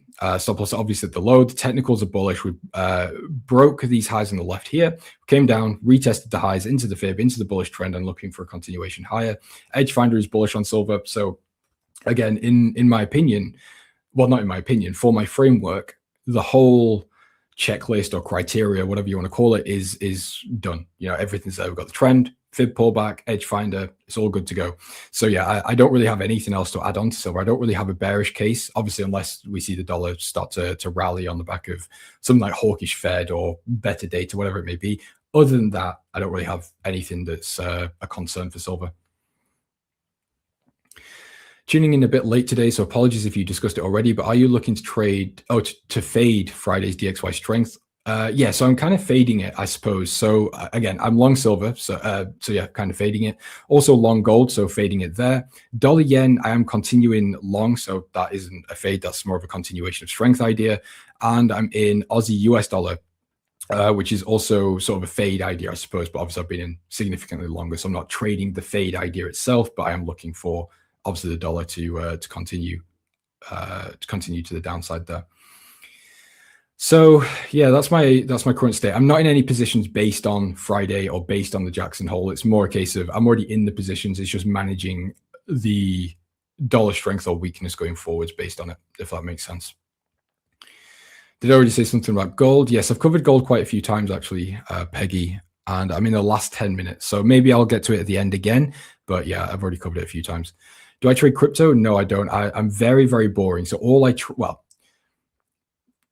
trade really is just major currencies. So sort of G8, G10 basket of currencies is my sort of go-to. I'm trying to expand into stocks, which is again why I've got the stock box, why I'm starting to mention stocks a bit more. But yeah, FX is where I kind of know where I am. That's my thing. It's my jam. Busy breaking into inverted head and shoulders. Oh, are you talking about Coco? Interesting. I look like your brother. Well, I'm going to assume your brother is probably, you know, one of the world's most handsome people if he looks like me. So I'll take it. On a serious note, though, where are we going here? What are we looking at? Let's actually, you know, I've not done. Really bad habit is COT. I completely forgot to check COT today.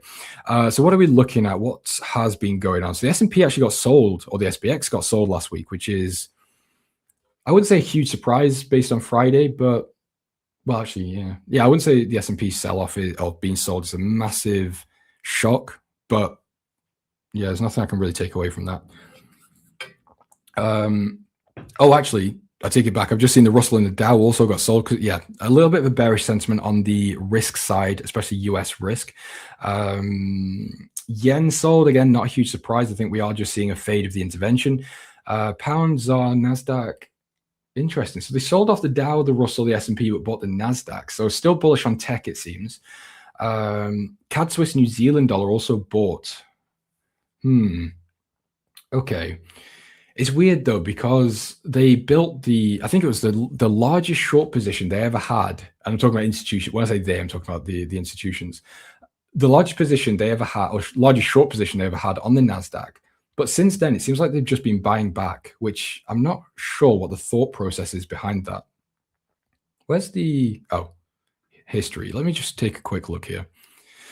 Yeah,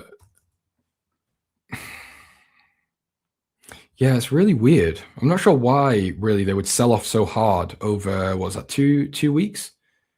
And then just buy it all back in the following 2 weeks. Yeah, I don't know. Unless I've missed a trick here, doesn't really make much sense, to be honest. Unless obviously they could have just been reacting to the markets at the time. But even so, I don't really think there was that much to warrant such large selling for 2 weeks and then immediate buybacks though in the following 2 weeks. Ball out. Good morning to you as well. Damn, I got stopped out of crude overnight and it skyrocketed. Man, unfortunate. Sorry to hear that. How long do I usually keep trades? It's a very open-ended question. It could be a couple of minutes. You know, sometimes I'll trade the London session like I did this morning. In that case, maybe half an hour to an hour. Then swing trades typically, I would say 1 to 2 weeks, maybe 3 weeks. But yeah, they can go on significantly longer. Karomi, good to see you. Here's my problem. Edgefinder shows bullish gold, but with Fed strong stance, won't the market think of stronger dollar than gold? It's confusing. Yes and no. So I actually covered this at the start of the stream. I think you can take two approaches, really. Yes, you can look at the Jackson Hole speech and you could take away the hawkish idea, you know, dollar upside. We did see the dollar react quite strongly to the upside. But what I mentioned at the start of the stream was that I'm not that convinced yet. I think the Fed absolutely, well, I'm not going to say absolutely. I think the Fed has quite a high chance of hiking rates, but I wouldn't say it's going to be immediate. And the reason I'm saying that is because the Fed has two jobs. It's called the dual mandate. They basically have to manage inflation, but they also have to ensure job stability.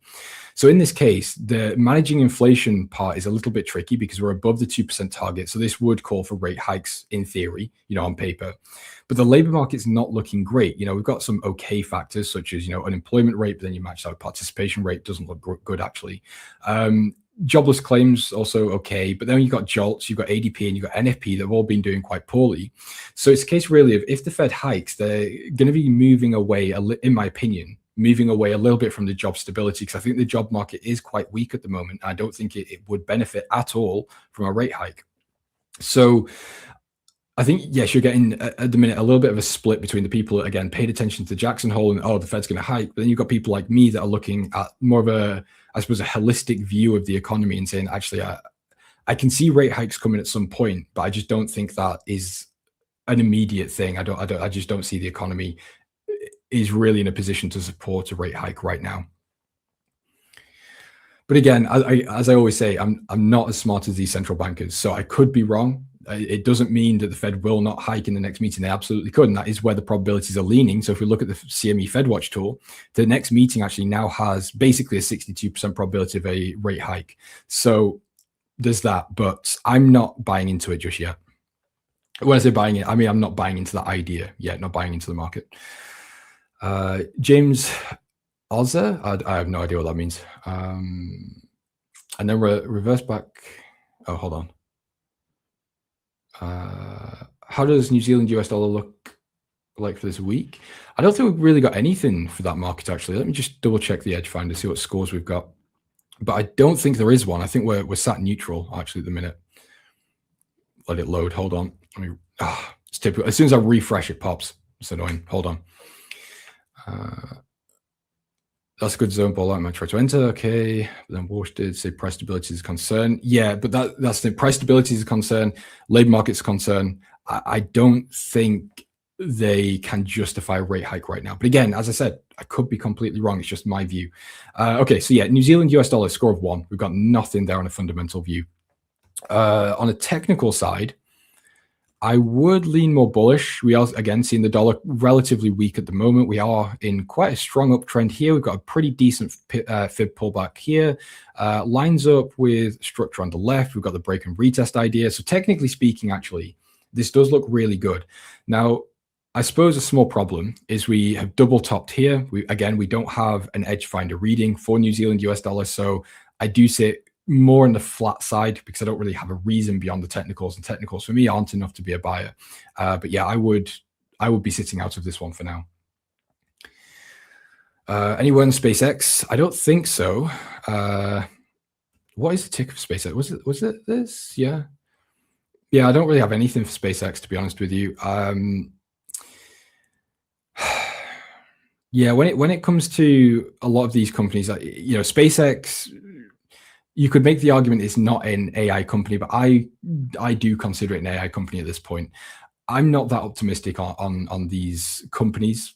We've seen, technically break, retest, maybe technically speaking could continue lower. However, I don't know, is my simple answer. I don't really have a thought process. It wouldn't surprise me if it continues higher, but it also wouldn't really be a shock if it ends up continuing lower either.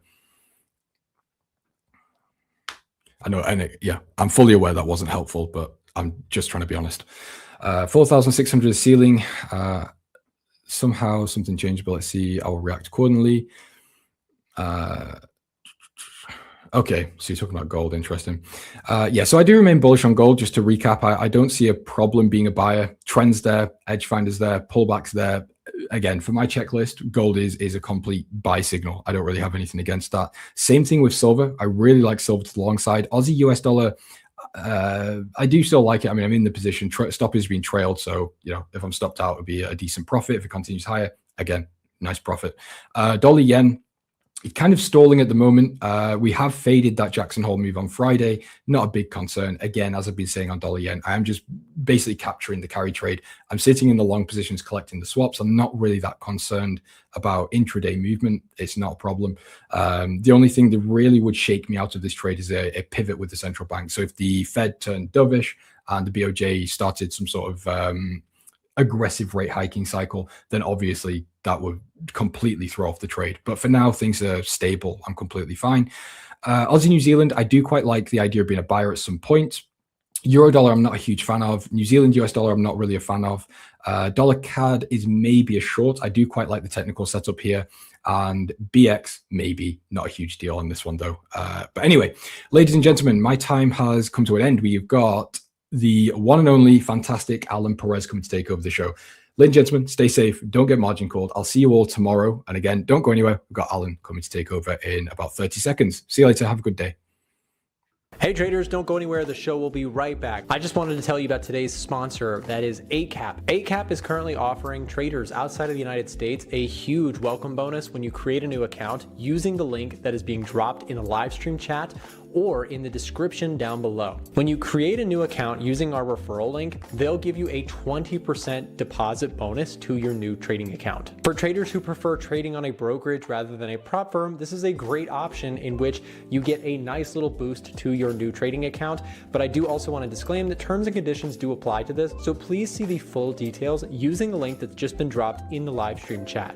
Alternatively, you can scan the QR code that you see on your screen right now if you're watching from a desktop or a TV. 8cap has several regulations worldwide and is a very well-known CFD and Forex brokerage. So check out 8cap if you're interested in switching over and taking advantage of this really generous welcome bonus they are offering our subscribers now. As always with any sponsor, please do your due diligence to make sure that this is in fact the right brokerage for you and your trading style as well as your own risk tolerances. Thanks to 8cap for sponsoring today's content. Now back to the show.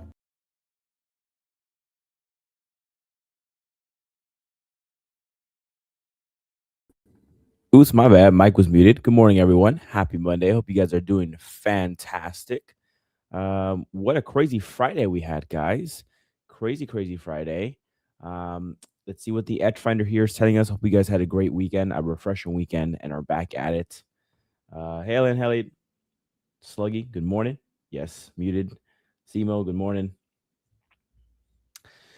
Ballat says, I think the gold low is in. Yeah, I think so too, man. Let's see. Let's look at gold. I know it's very popular here. My thoughts on it, I really like it. I really like it. Just putting a fib from the low to the high, right? We are at the 38.2% retracement level. It's holding up quite nicely there. We'll see if there's like a V-shaped recovery type situation, but we are seeing that. Like if you go to a lower time frame, if you go to a 4-hour, right, you can see that you are having a V-shaped recovery. If you go down to the 1 hour as well, you can see that happening right there. I like that idea. I really like gold. I really want to participate in it. We'll see. Silver here is running up, doing better than gold. But here's my dilemma is the price of oil. Okay. The price of oil here is definitely something that we cannot ignore. You have oil up 3.4% today. We are kind of hitting back at this level of resistance, right? We are pretty close to this trend line as well. My concern is if you do get a pop on oil, then likely that does start to pressure the gold story, right? Because if gold's higher, inflation fears come back, et cetera, that could hinder the gold story. So I'm watching oil when it comes to yields as well. You do have the 2-year is down 0.76%, but we cannot ignore what happened yesterday or on Friday, I'm sorry, with the Fed, right? Very hawkish, surprisingly hawkish, right? So that went ahead and priced the 2-year yield higher. The 10-year as well went higher, and also the 30-year went higher as well. So yields across the board went higher on that. So I'm being careful. I'm being patient here. I like the pullback level, right? One could do this. One could do a filler position right here, right? And then you can have open minus to buy again here and here. That's possible. Very, very possible. For me, oil. Oil has been dictating this market for many months now because of the war in the Middle East. And if you guys can refresh my memory, from my understanding, there hasn't been anything new out of the Middle East Iran story, right? Like, am I missing something here? I didn't see anything at all. But the question is, why is oil higher? I'm not seeing anything on market moving. Let's see. Market moving. Okay, that was worse yesterday. Yeah, it was worse on Friday. Yeah, no, nothing on Iran. So I don't know why oil is popping off 3.4% today. Let's see, 3.4. Okay, fresh US Iran strikes. It seems like that's what TradingView is saying from Trading Economics. I guess that's what it is, guys. Yeah, we'll see. We'll see. The market has been fading Iran, though. I will say that. So I wouldn't be surprised if you were to see another just kind of roll over here and oil prices lower. In that case, I'm back on the table with gold, right? I love it. But if oil stays elevated and it starts to pop, then I kind of like just be patient there. How many circles on gold? Well, again, we're going to have to stick with only a couple circles, okay? If oil wasn't doing what it's doing right now, we'd have tons of circles. But right now, because of oil, you got only a few. You didn't see what happened last night? I didn't, ball out. Can you tell me what happened? What happened last night? Let's see. Right here, I see, but this is not red though. But it says the U.S. military did not target Kari Island in overnight strikes. U.S. official. So maybe the market fades this. I don't know. Again, it's really hard to believe, right? Just because it's been so back and forth. Ollie King says, absolutely, there is news in the Middle East. U.S. bomb Iran. Okay. I've honestly, guys, I've to be honest with you guys, I've been very, very just ignoring the Middle East stuff, unless it's something crazy drastic. But I didn't see anything on my feed. That's why I'm kind of, not on the ball with it. But when it comes to the Middle East stuff, I think the market has just really put it behind.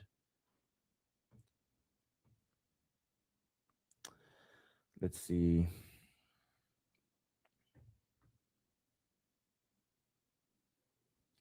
Trump struck Kari Island. I guess he did. Let's see. Let me fact check this. Did Trump bomb Kari Island?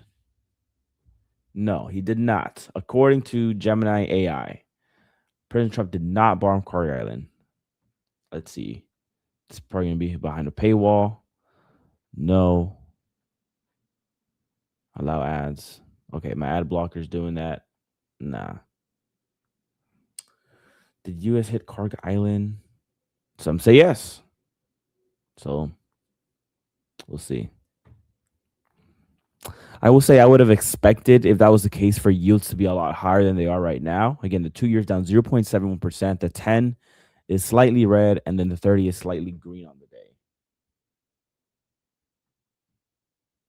It's all over BBC News, U.S. bond, Iranian island. Okay. Thoughts on pound dollar? So with anything DXY related, you are seeing the DXY trade into this level here, level of previous support, possibly turn resistance, right? So I could see some downside. Let's go ahead and look at the edge finder here real quickly. Edge finder, pound dollar. I would imagine it's still bullish. Yeah, it's still bullish, minus +6. A lot of the other ones, let me go to majors only here, and let me take away the minors. You have euro dollar very bullish, pound bullish, Aussie bullish. They're not as strong as they once were, though. You still have USD CHF very bearish, USD CAD bearish, dollar yen's neutral. My take would be that you're kind of like at your last line of defense on DXY, right? So you pull back into this level here. Obviously, if this level doesn't hold as resistance, then likely you probably trade back into the top end of this range right here, which is 100. And then if that one fails, then you really got 100.5, which 100.5 was like the hard part. If we remember, we reflect back some time ago, right? We had to basically overcome this 100.5 level of resistance. And then whenever we did, we went to 102. So this right here would be the next level of resistance. So if this one doesn't hold, you probably touch 105, right? That's kind of what I'm looking for. But I still think that, me personally, guys, and you guys can give me your thoughts and opinions on this. I think that the market is going to fade the Fed. That's kind of my thought process. Warsh was surprisingly hawkish, but I also think that he doesn't want to be, and they want to, he would. I think the market stays neutral as far as rate cuts go. Let me know your thoughts. I'm kind of thinking that there's going to be a Fed put, but if I'm wrong, and the market actually does take the Fed seriously, and they do hike rates, well, obviously DXY gets stronger. But I think there is a Fed put to be made. Type 1 in the chat if you think the market's going to fade the Fed, and type 2 in the chat if you think the market's actually taking the Fed seriously. Let me look at CME Fed Watch to see what has changed. So September went from like 30% to like 50%, if I'm not mistaken. No. So it's actually still the same. CME Fed Watch tool is still the same. You still have one rate hike in December, and that's about it. Philosopher says 1. Sunny says 1. 30 confused. Well, I'll say this, guys. It seems like Fed Watch is pricing in a Fed put, right? I'm sure it was hawkish at one point, but right now it has stabilized and it is only pricing in one rate hike, if that, for December. So I say it's a Fed put. But I'm watching oil. Okay, so before I commit into gold, I need to be watching oil, because if oil really starts to take off there, then cool, probably gold has more legs lower. But if oil starts getting capped off, if oil gets capped off here, then you really have a good situation for gold longs. It's really the only thing. One could take the risk and say that, jump the gun and say gold will cap off right here and buy gold. That's up to you. Me personally, I think that I got to be careful with oil. But it does look like a really, really solid level here. 38.2. This was previous resistance here. If you look at this right here, you pop, hit back this level right here. If this turns support, likely you continue higher. So I like the level. I just got to wait for oil to do its thing. Also, too, dollar yen popped off above 160. Yep, popped above 160. I'm curious to see if now we have another leg lower in dollar yen, because unlike the other time where you had a kind of not slow, actually, every single day was a grind higher in dollar yen where you overpass the intervention right here. This time has been somewhat different. You had the Scott Bessent bond talk right here, right? So that kind of capped it off there a little bit. I'm curious to see if there's another leg lower to dollar yen. Guys, you know me, I really want to buy dollar yen. I want to buy dollar yen at 154. I like 154, 155. To me, that's like pretty good value zone. So I'm very curious to see if we have some kind of a, if we were to have a Fed put, then likely you have some dollar weakness, right? Some of that dollar strength gets priced out. That can translate into USD JPY getting softer. And then that could present some pretty nice pullback opportunities. Now, as far as how fast or how deep we go in pullbacks, I don't know. But again, 155, 154 will be so nice. Simo says wait for next year. Yeah, man, I'm waiting for this one, man. Because you have positive swaps as of now, right? As of now, you have a pretty solid rate differential. Now, I know that Japan wants to raise their interest rates and the Fed eventually wants to lower their interest rates. But if we just think about yesterday, right? If we think about, or I keep saying yesterday, if you think about Friday, right? That was somewhat hawkish. Likely we get the base case scenario where you have just neutral Fed. So that keeps us at 3.5 to 3.75. And if Japan wants to raise their interest rates, fine. But it's going to take a while for us to get neutral as far as the rate differential goes. So I still like to carry trade on dollar yen. Does it get less attractive? Sure. But again, if I'm buying it at a really solid level, it really doesn't make much sense. It'll probably take 6 months to more than a year for the rate to really start to get neutral. I got UJ short at 160. Oh, so it's probably a good day for you, man. I hope it continues sliding down, Brian. I hope so for your benefit and for my benefit. That way I can get a pullback. But I really want to start accumulating some dollar yen. And I think right now here at this level, it's kind of too high for me to start buying.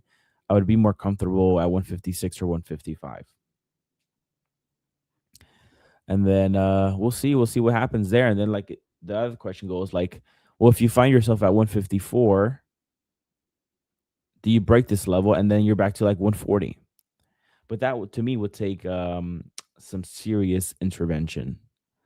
And to kind of reflect on what we've seen so far already, we did have a serious intervention. And then you also had Scott Bessent, right, trying to help on the US side of things as well. And that wasn't enough. So I think that in the near term, and by near term, I mean 6 months out or a year out, we tap at least 154. Hopefully. So I'm just going to be patient with it, right? I'm just going to be patient. I'm going to let it do its thing. If it comes to me, it comes to me. I'm going to be watching it, and I'll be very happy to participate if I get it. Let's look at the VIX here. Still very sleepy. Very, very sleepy. Let's look at equities too. S&P here. Seems like it could pull back into this level here. This was previous resistance at one time. We broke out of it. We hit all-time highs. Not quite there yet on the pullback, but wouldn't be surprised if we just pull back into here and just continue to grind higher. We've had some very stellar earnings in the stock market world. You had NVIDIA. You also have some very, very nice looking IPOs as well in the pipeline. I think Anthropic is in October. I don't know, but I think Anthropic is in the October, and it's going to be like a $2 to $3 trillion valuation. So right there, I do see a case where the stock market just continues to grind higher. Nasdaq as well, kind of pulling back into this general area. Didn't quite pull back there, but again, wouldn't be surprised if we just continue grinding higher. Especially if you have a like Fed put type situation where the market kind of calls bluff on the Fed and doesn't price in further rate hikes. That will definitely also help to equity markets. So that's what I'm looking at.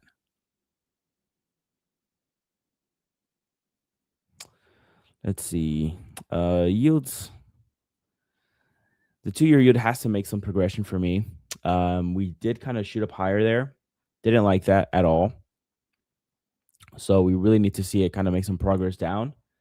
If the 2-year yield starts to act stubborn and the short end of the curve starts to trade higher and higher and higher, then likely, yeah, the market is taking what was said and running with it, and they're pricing in, a little bit of rate hikes. So we'll see what this candle does. Same thing with the kind of 30 and the 10-year as well. I'm watching them. If they start to kind of stay sticky there, then perhaps the dollar short story, the gold long story probably gets a little bit trickier, I would say. Let's look at the majors here real quickly. Potential pullback opportunities. I'm looking for Aussie dollar. So I really like the strong run up here in Aussie. If I were to put a pullback level from here to here, then I would be looking for 38.2, 50, or the 61.8. We're some ways away. So what could also happen is a kind of break, retest, and continuation higher is something I'm also looking for on Aussie. I like the relative strength here. Something I talked about on Friday as well, but this one has been really, really holding up its own ground. So I think that a break and retest is probably a very likely scenario. For euro dollar, look at that, guys. So pull back into this 38.2% retracement level. You are below the 200-day, so something to be mindful of. But again, looking for like a V-shaped recovery here would really tell you that likely this was the pullback and you can continue higher. I really like euro dollar from a technical level or technical perspective. Pound dollar, I haven't measured this one out here. This one's still above the 200-day, so still bullish. If you put a fib here, same thing, 38.2. So it seems like all of these are pretty much going to line up quite nicely with that. So looking at that, I just got a phone call here. Let me just text and make sure everything's okay. Let's see. Everything all right. Still in EU, yes. Ron, so if you remember, Ron, my stop was super, super wide on this. Kiwi dollar looks probably better, actually. Look at this trend. Oof. Now I have to ask myself, do I like Kiwi or Aussie better? But this looks very, very strong here. I actually like this quite a lot. This might be something new I do if I'm looking for the Fed put trade. I kind of like this. So very, very strong here, respecting this. You're still above the 200-day. Let's measure this out real quick from the absolute low to the high, which probably wouldn't give us anything, no. From the absolute low to high, the 38.2 is right here at the 200-day. But if you measure this recent leg, what does that look like? You're at the 50. This seems pretty solid, honestly. And then you can have very, very easy risk defined. If you like obviously break below this level, then you can have your stop pretty close by right here. I like Kiwi, actually. That looks good. If you extend the zone out here, let me look at Kiwi dollar real quick. Let's see. Kiwi dollar right here is neutral on Edge Finder. Kiwi USD, neutral as well.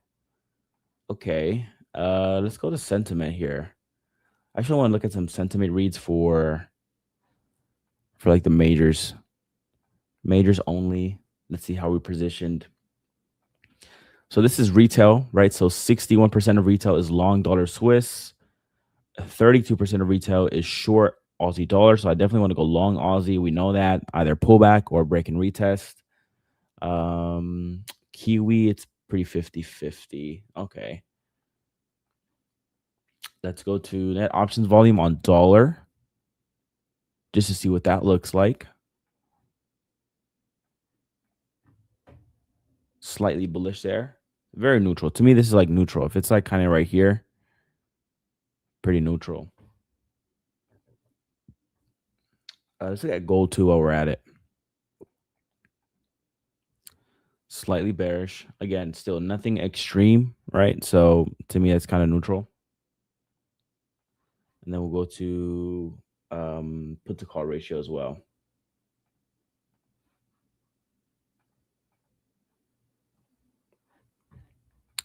Put to call ratio. Let's go to US dollar. Oops.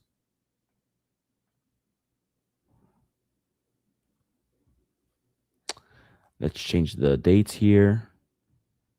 We're going to do minus 60 days. See if that helps a little bit.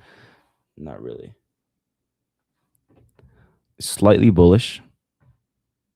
Again, nothing super, super extreme out of the ordinary. Okay. I like Kiwi dollar from a technical level, but honestly, guys, the kind of edge finder isn't really giving me that bias, that confirmation there. So I might have to stick away from that. If anything, I can do something like this. I can see if Kiwi dollar responds well to this technical level, if we continue higher. And then what I would do is wait for a break and retest. And if this does happen and the edge finder is bullish at this moment, then I take the trade. But if not, it's fine. But I do like this chart.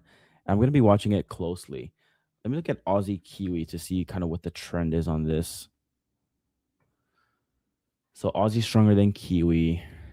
Okay. Really doesn't give me much. Tricky. Good afternoon, man. Good afternoon. What do you think about Aussie dollar CAD? I think dollar CAD similar to like euro dollar and pound dollar, where you had a very, very clean pullback into a very clean like fib retracement level. I like dollar CAD too. Very similar price action, right? I'm still in this one as well. I have my stop above here. With this one here, I like that you pulled back into this previous level, right? This was resistance at one point. Let me just zoom out here for you guys. With dollar CAD, this was previous resistance at one point. Very strong level of resistance here. So we're pulling back into it. We are red on the day, but again, too soon, right? I want the day to develop to see like if we really reject this level. If we really reject this level on dollar CAD, then I likely think that the Fed put kind of trade is going on, and you probably see some more downside in dollar CAD. So I'm watching that one here from a fib retracement level. Let's do how would I measure this one? Like this? Yeah, like this.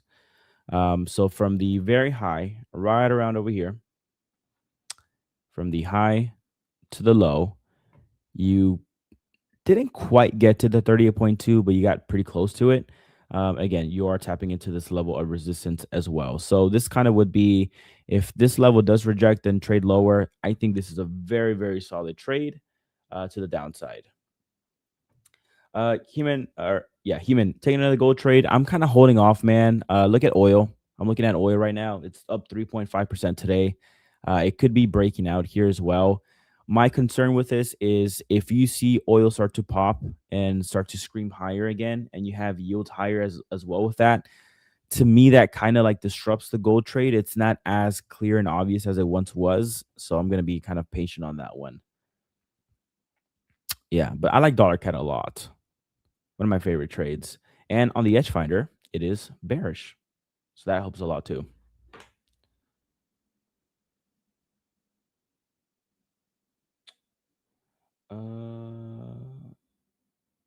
One sec. Okay. We'll see.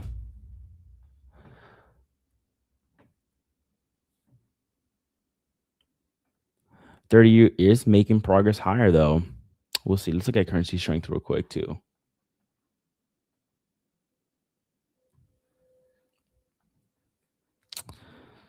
Yep. Quagman says oil up means inflation.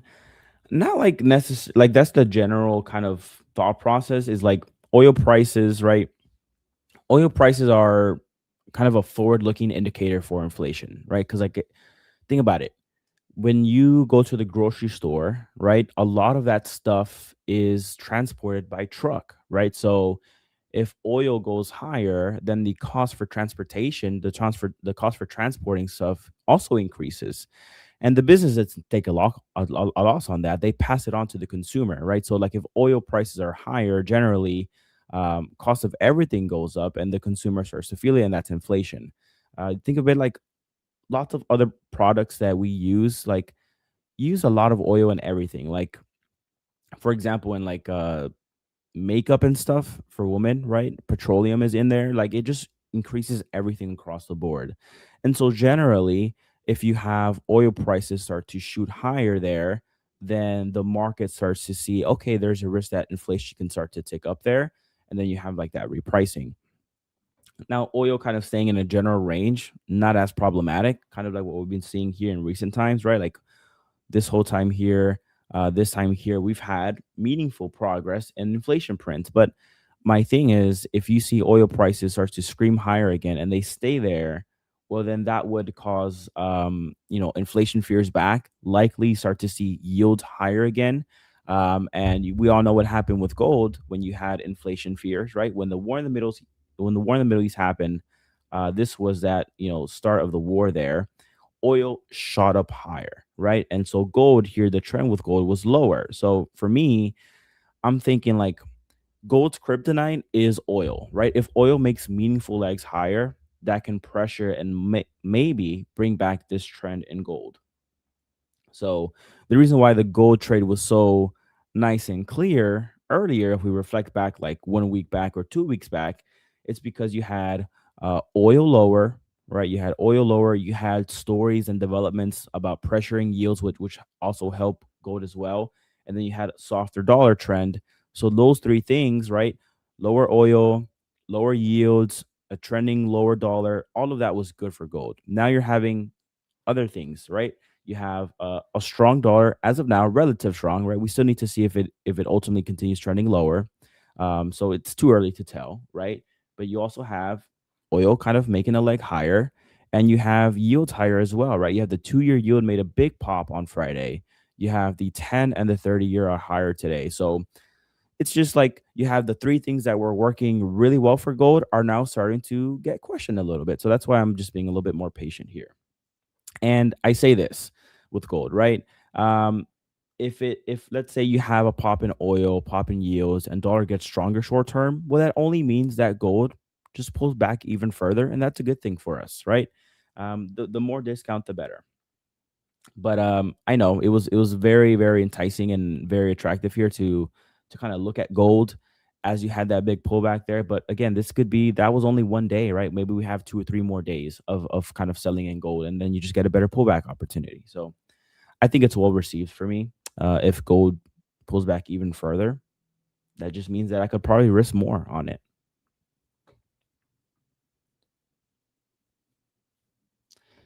Why don't you and Nick also take position in silver when you do gold? I can't speak for Nick. I can't really dictate his trading. Me personally, I kind of just prefer gold, one or the other, right? They're kind of like similar trades for me, right? You're both taking the long metals. And for me, it's like you could go long euro dollar and you can go long pound dollar. They're pretty much the same trade, just kind of split in half. So why not just allocate a full position into like one of them? Me personally, I like gold over silver. Silver's very, very volatile. I just prefer gold. It's really just it. And then for Nick, I'm sure he can answer that question on his own as well.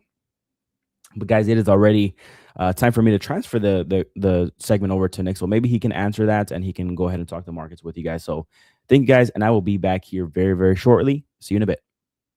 Don't go anywhere, traders. The show will be right back with our next show host. But before we get back to the show, I wanted to mention today's live stream sponsor, Ola Prime. Ola Prime is one of the fastest growing prop firms that I've seen in the space, and they offer a super wide range of different account types. Whether you trade Forex or futures, whether you're a swing trader or you're a day trader, they have multiple different account types, and they have some of the most competitive pricing that I've seen in the industry. And check out this publication from Deloitte, who did an audit during a select period of time on Ola Prime and its payout legitimacy. One of the big things that Ola Prime is well known for is their very fast payouts. They have this posted up all over their website as one of their main reasons that traders like them. From what we've seen, they also have a very strong reputation overall within the trading space, and they are a proud sponsor of our everyday trading stream here. And for a limited time, if you use our promo code that you can see on the screen right now, A1 Trading, you can get 20% off any of their accounts.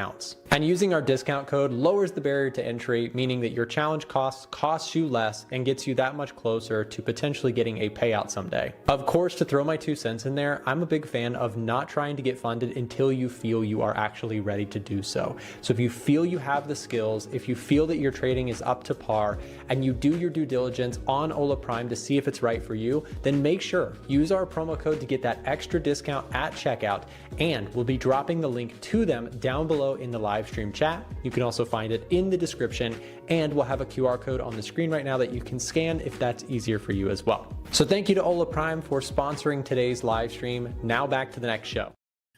Good morning, everybody. Welcome back. Hope you are doing well.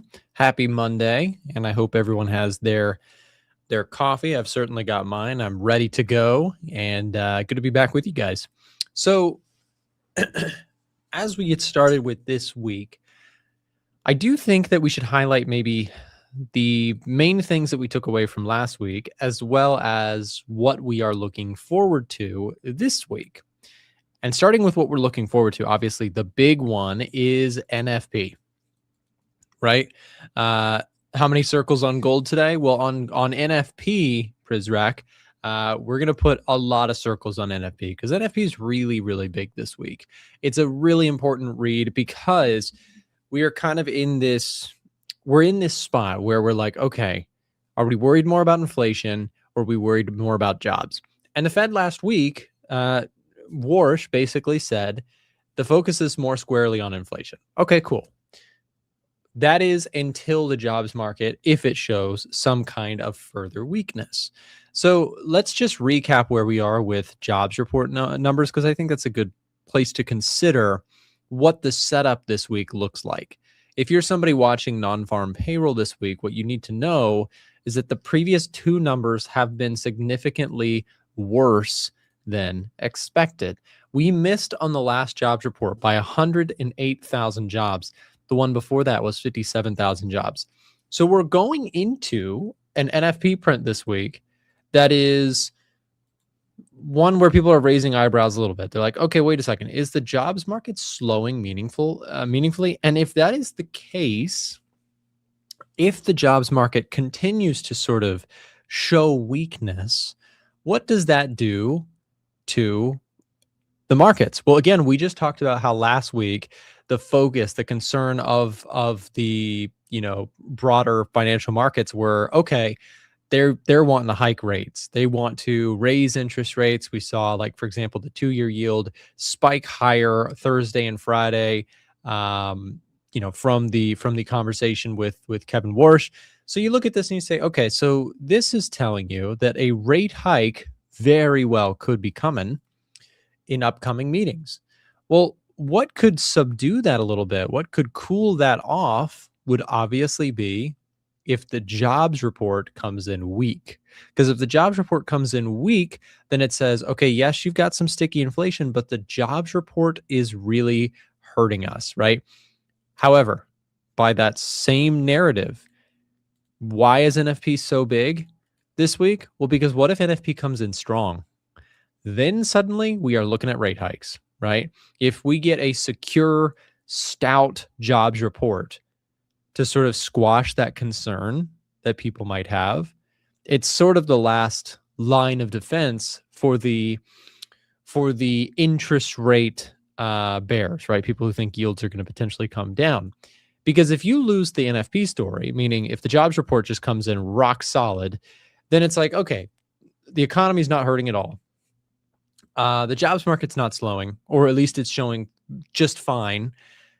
They're going to hike rates, right? That's kind of the story. They're yapping no rate hikes coming anytime soon. I mean, so I kind of think that too, but I'm not willing to never in trading do I know with certainty what's going to happen, right? Because if that jobs report comes in solid, they've got all the grounds they need to rate hike. And point to and look, say, hey, hands are up in the air. Economy looks fine. Inflation's going higher. What are we supposed to do, right? They can sort of look at the data and say, we're reacting to the data. The data is straight up strong. What are we supposed to do, right? In that case, yeah, dollars jolting higher. Now, I want to illustrate that I'm not really in that camp. I kind of lean more in the direction of thinking that they will do everything in their power not to hike rates, but I would not be willing to say definitively that they're not going to, right? I've had so many examples of predictions that I've made over the years thinking I was so sure about something that have changed or come differently. And I've realized that, like, great traders, they don't predict, they just react to what's happening, right? So do I think they're going to hike rates? I personally don't. I personally do not think that they're going to hike rates.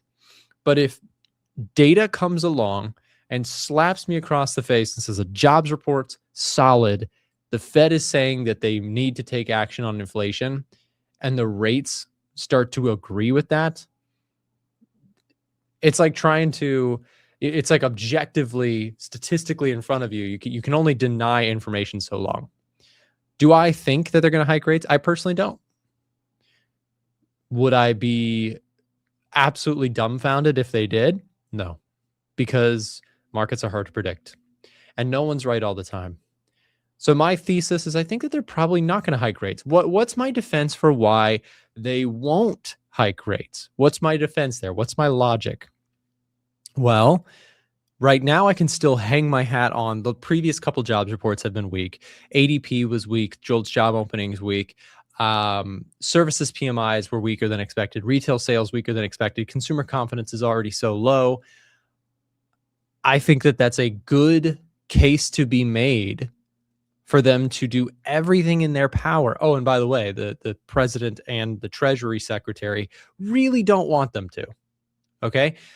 Does that mean that I know that they're not going to hike rates? Nope. I've done this long enough to know that I never know with certainty. Never.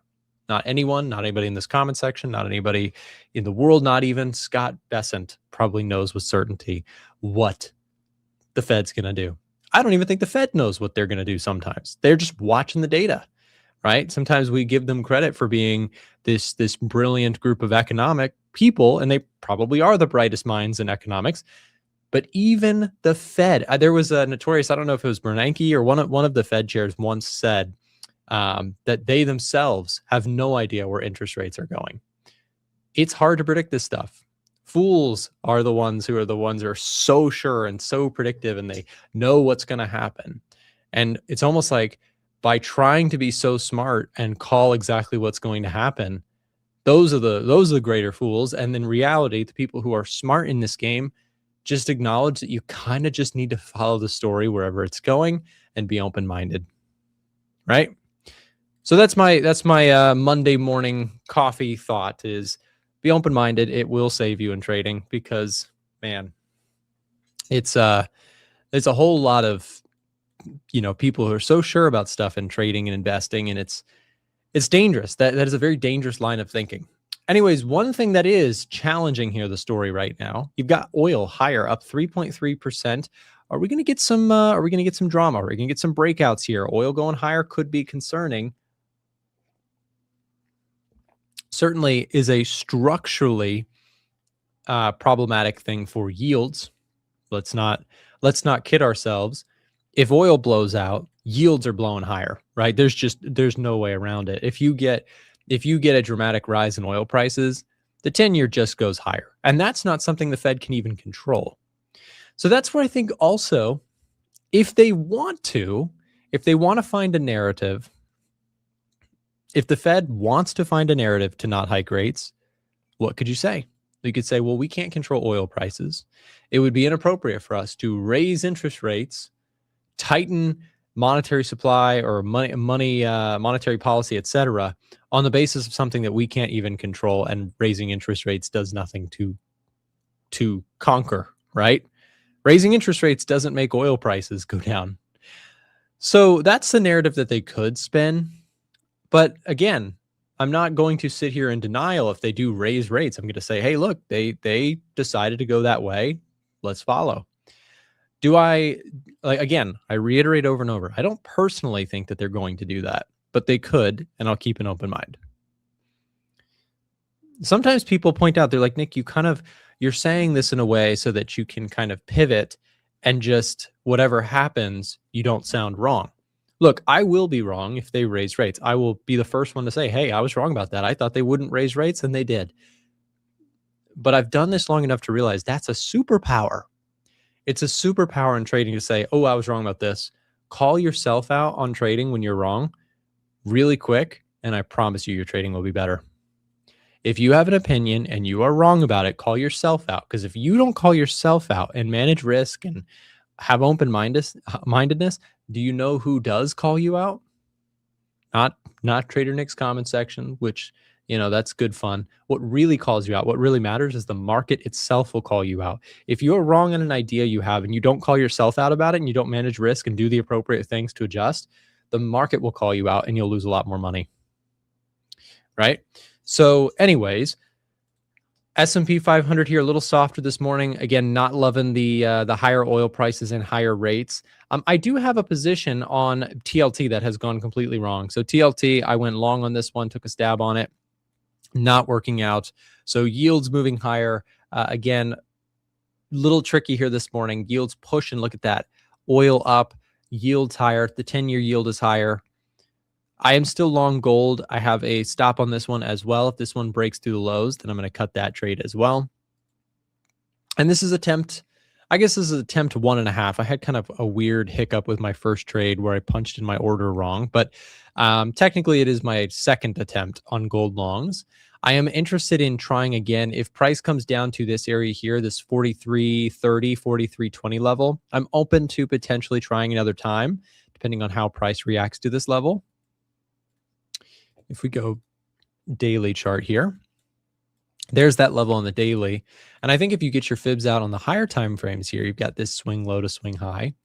I do still like this level that we're currently sitting at. It's a clean level, the 38.2% retracement. You've got past resistance turned potential support. And then my next attempt if we get it, would probably be a move down to the 50% retracement. So if this level cuts me out of the trade, if I take a quick loss and I'm out of it, and if price continues lower, that 43.50 area, give or take, is where I'm watching next.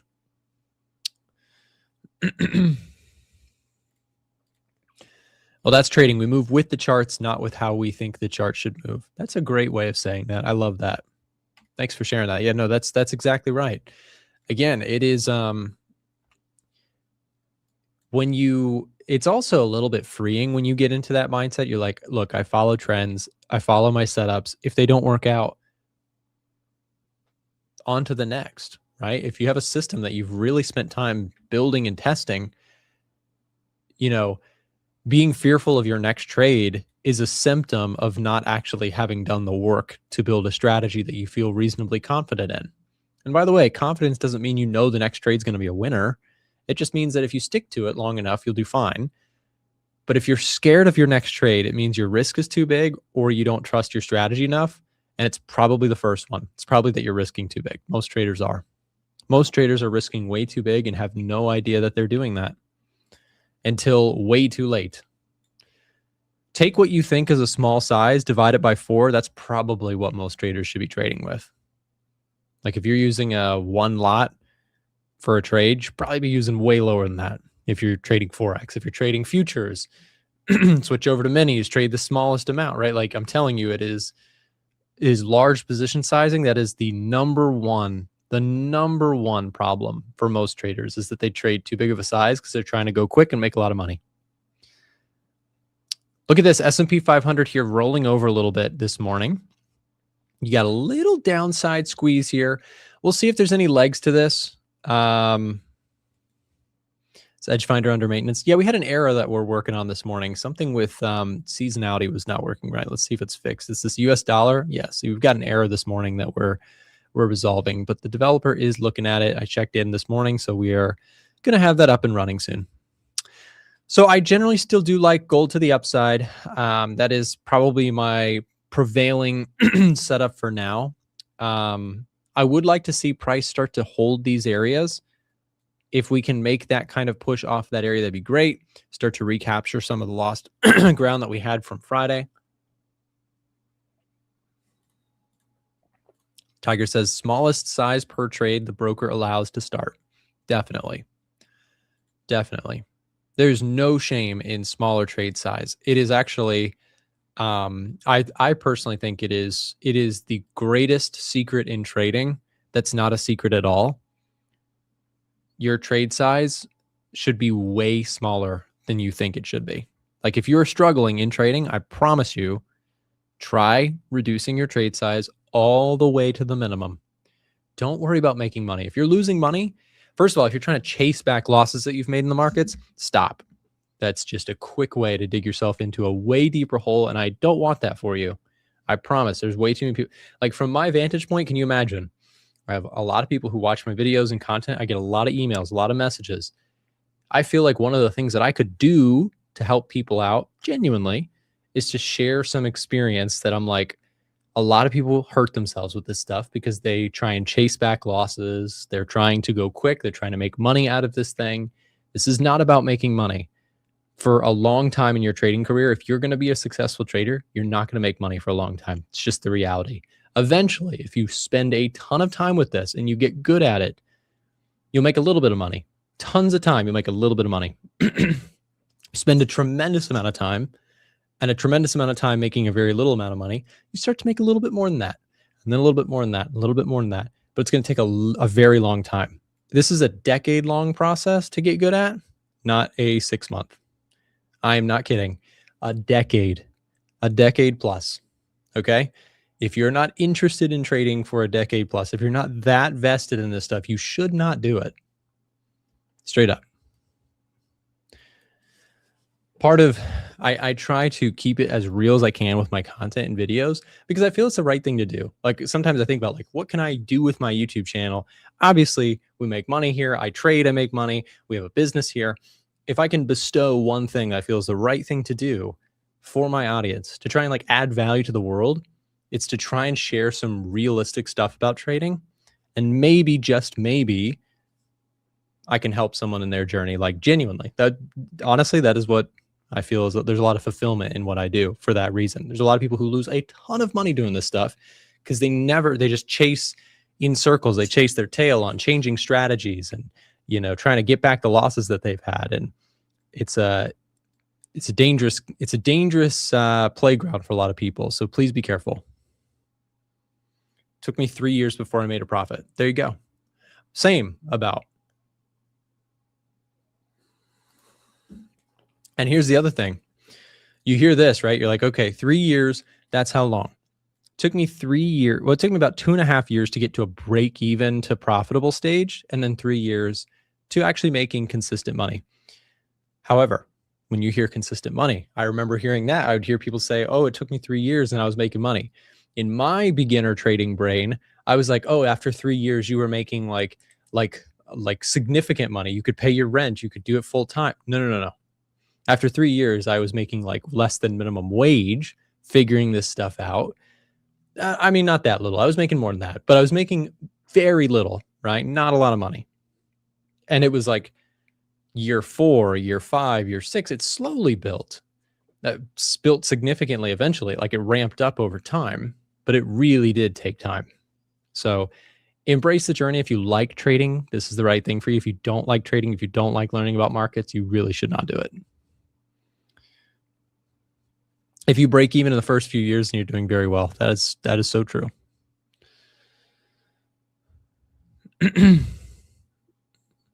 Let's see. Trading based on social media gurus made people so delusional. It's so true.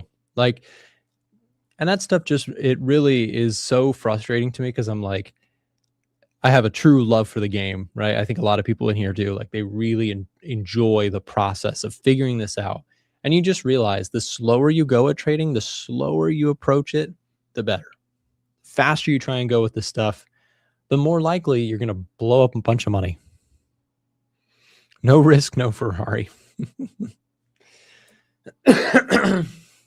See, that's the thing. Some of us are not even trading for the Ferrari. We're just trading to add some kind of secondary income and then eventually maybe do this thing full time. But gosh, does it take way longer than anyone thinks.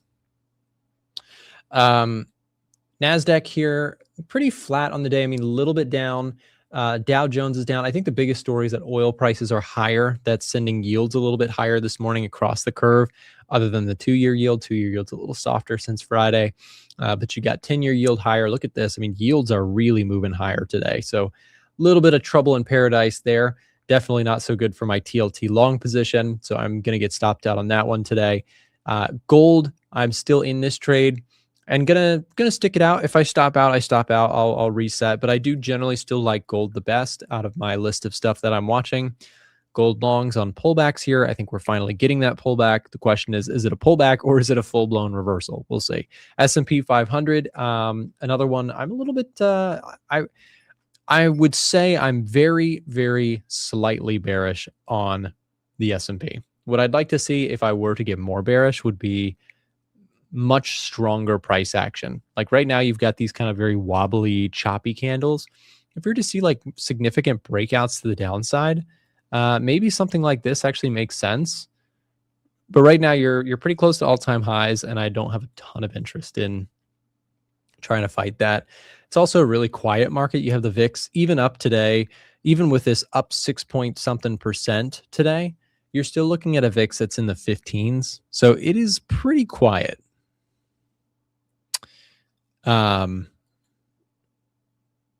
Pretty quiet out there for the VIX, 15.4 or so. So nothing too wild. Dollar index down a little bit here today, but generally speaking, still seeing a lot of strength come in on this one. So when it comes to the dollar, I am a little bit more on the bearish side. The thing that would change that for me would be a really solid jobs report this week. Could change the narrative. I think I will throw in the towel on the idea of no rate hikes if you get just a bunch of solid jobs data. And let's look at it this week. Let's just look at the scenario here. Okay. So Tuesday, ISM manufacturing, so that'll be interesting to see. Let's see, Wednesday or Thursday, unemployment claims, services PMIs on Thursday as well. And then Friday's the big one where you have non-farm payroll. Where is ADP? Do we have ADP this week as well? Did I miss something? Maybe we don't.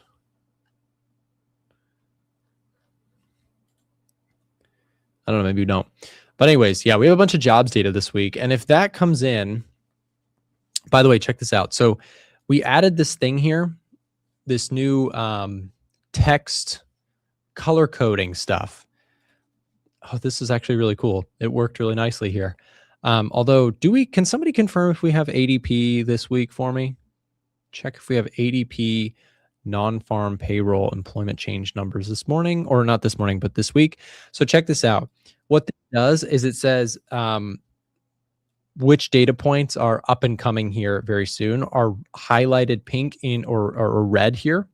So what you can see is that we have manufacturing and services PMIs both on watch this week. That means that it's been a while since our last number, and they are expected this week. So we have those numbers coming in. That could potentially move scoring around here a little bit. Simultaneously, we have ADP employment chains and JOLTS job openings. ADP's on Wednesday. Thank you, Sluggy. Yes, so this is correct. So we have data coming in here on the jobs report side and growth report side. And then non-farm payroll tomorrow or the next day will highlight in red, showing that that number is coming in soon. It's an orange folder, not red. Okay, thank you. Yeah, so we have a lot of economic data coming down the pipeline this week, which we haven't for the last few. We've had the Fed meetings and stuff. So we have non-farm payroll numbers. We have JOLTS job openings. We have a lot of economic data coming out. So, of course, I will be checking in on this stuff to keep a close eye on how all of that plays out. And we will we'll keep an eye. So, again, that could potentially change some things around, some scoring mechanisms within Edge Finder. But I generally, for at least going into this week, still like the precious metals to the upside. I'm watching silver. If you get a pullback into the 61.8, I did briefly come into there, but I did not pull the trigger on silver at that time. So I'll keep an eye on it. I may be looking for some silver longs. Gold, I'm going to stick to the trade here. If it doesn't work out, doesn't work out. I'll stop out if it breaks through 43.95, give or take. So we'll see. Nick, do you know what? In the last 3 years where the NFP numbers were negative 100% of the time, the next month came out beating expectations. Just a thought. Yeah. I mean, it's really interesting, right? Like, I think that I don't speculate too much on whether or not data is forged or whatever. Like, I really don't. To be honest, the market responds to it in the way that would make sense. That tells me that there must be some truth to it. Right? Like, for the people, this is one of the things where it's like, okay, people say like all the jobs numbers, all the stuff is fake. Okay, well, real world prices respond as if they are legitimate in unison, very, very efficiently. What that tells me is that there's some legitimacy to it. You try and go get a mortgage rate before Friday or after Friday's jobs report. That's a real thing. That's not a forged, like how much you pay in interest for your mortgage responds to those things. Prices in the store, those are real things, right? So these data points, even if they're not perfect or there is some tomfoolery involved, I don't know, I'm not making that claim, but even if there is, prices to some degree respond as you would expect to these sorts of things, right? And then you might say, oh, well, they're fixing the whole market. Well, who's in the market? The whole world, the Chinese, the US, the Japanese. Like, think bigger and you realize, okay, all of the opponents are in there trading the same markets. Would they really just let the whole thing be artificially pushed one way or the other when there's rivals trading in the same exchanges, right? You see what I'm saying? So anyways, that's my thought. I think certainly there is room for, I would actually say more likely than not, some of the data points are more human error related than even giving them the credit to be like, oh, it's perfectly orchestrated, every single aspect of the entire financial market. That's almost as crazy as saying the whole thing is run by a singular algorithm. Like there's just so many players at play in the financial system, and the markets respond pretty. Anyways, we've done this debate a million times. The point is, I've seen it for myself in terms of I've traded off of economic data for years and have found consistent edge doing so. There's something there. I don't care if it's fake. I don't care if it's real. It is effectively moving markets the way that, data generally suggests that it should. And I can find a trend or system or edge within that. And that's all I care about, right? I don't know the answer of the universe. I'm just trading what I see in markets.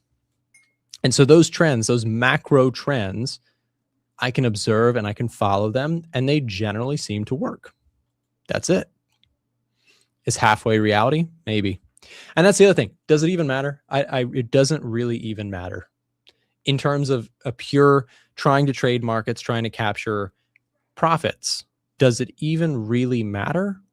Not really. What matters is there a system there that makes money? That's it. Are you winning, son? Exactly. So there you go.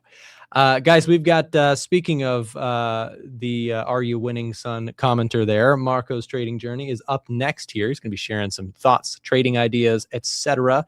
So don't go anywhere. We're going to play a quick break, and then we'll bring him on just after this. Stay tuned. He'll be on in just a moment. If you're enjoying the stream right now and would like to join us beyond just live streams, consider joining our free to join Telegram channel. Inside of our Telegram channel, we're sharing daily market analysis, bonus clips from the live streams and videos, giveaways to our products, prop firms and brokerages, and much, much more. So like I said, if you're looking to stay up to date with ideas that we're looking at in markets, even if you can't make it to a live stream, consider joining our Telegram channel down below in the description of this live stream, or being dropped in the live stream chat as we speak. Just click that link, it'll navigate you over to Telegram, click join, and you can come back to the stream. It's totally free to join, and if it's easier for you, you can also just use the QR code that you see on the screen right now. Now back to the live stream. Hello everyone, welcome to my second segment. So Alan and I have switched around since I have an appointment in the tire shop. Need to get something fixed on the car. Ballout says, Mark, of course, no way to lose if the stop loss is 7,000 pips away. Can wait on the trade until retirement. Well, you can't lose if the stop loss is not hit. So why not just make the stop loss extremely big? That's always a good tactic. So the stock market opens up in, what is it, 30 minutes? Something like that. I have three positions. I have VLO, I have PSNL, and I have Frog, which Frog is pretty close to the stop loss, so probably going to get taken out. Let's see the stock box. So let's see the sectors for the week. Let's see top sectors.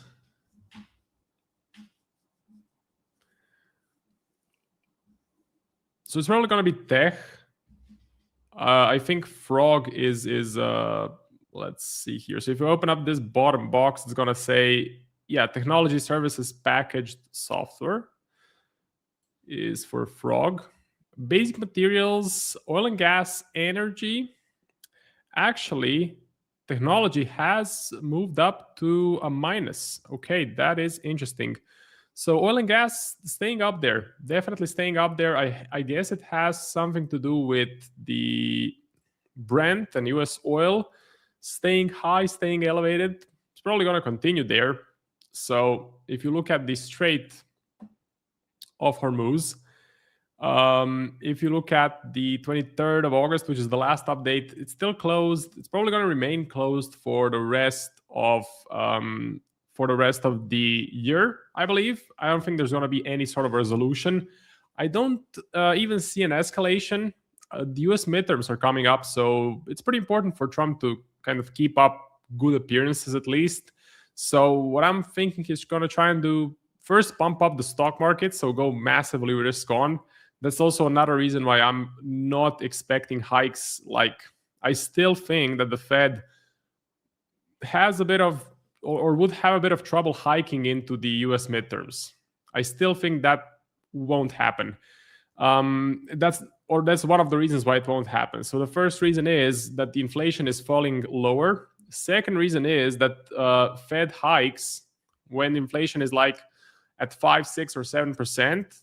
So when you have crazy inflation, then the Fed hikes. So the Fed is super fast to cut rates, but very hesitant to hike interest rates. That's how it usually goes. And basically, that's what I'm thinking is gonna happen. So I lost my thought. Anyway, Strait is gonna remain closed most likely. Oil is gonna be elevated in this range. So above 85, below 110. That is what I personally see. Is it a big problem? I wouldn't say so. The CPI is falling. So you had the top at 4.2, then 3.5, 3.4. Then you have the August inflation, which is now $46,000 in volume, and winning 3.4%. Lower one, 33%, 3.3%. Okay, so the markets are expecting, or the traders are betting on the same inflation, or maybe even in a lower print. That's why I think the Fed is just not gonna hike into that. So I would say the oil crisis is not a massive issue. Where it could be a massive issue is with the euro, with the euro as a currency, because Europe is a big importer of energy, right? A massive net importer, and we have to thank the German authorities for shutting down all of the nuclear reactors. That was a really smart decision. So now we rely on oil from Russia and other places like the Strait of Hormuz. So thank you very much to the EU government. You're doing great. Anyway, that's a side note. They're going to have to import a bunch of energy. Energy is more expensive. Energy, or oil, is quoted in dollars. So essentially, it's going to take more euros to buy dollars to buy energy. So the euro will get sold. So the euro should lose value. That's what I'm looking to play going into this winter. Now, is it going to be a cold winter? Is it going to be a hot winter? People are saying since the summer was very, very hot, you had 36, 37, 38 degree weather all over Europe. They're saying winter will be hot as well. So the demand for heating, or demand for energy for heating, is going to be less than usual. That's something for me to research. So that's my homework, if you can say it like that. As far as the current markets go, my positions are: I'm long on the Aussie dollar. I am long on Aussie NZD, and I bought gold. I bought gold this morning. I know Nick is in this trade. I really like this position. So rarely do I have a conviction level of, let's say, a 9.5 or a 10. Usually before I take a position, or right after I take a position, I give it a grade, a 1 to 10, okay? So a 1 to 10. Most of my trades are an 8.5 or a 9 out of 10. Very few of them are a 9.5 or a 10 out of 10. This one is a 9.5. This one is really, really good, which means I basically use the confidence scale to know if I grade a trade a 7 or a 6 or a 6.7, it's probably not worth taking. But if I grade it a 9.5, I can maybe even risk more. So I do have dynamic position sizing, which means I want to risk more on the positions where I have more confidence. And this is probably one of them.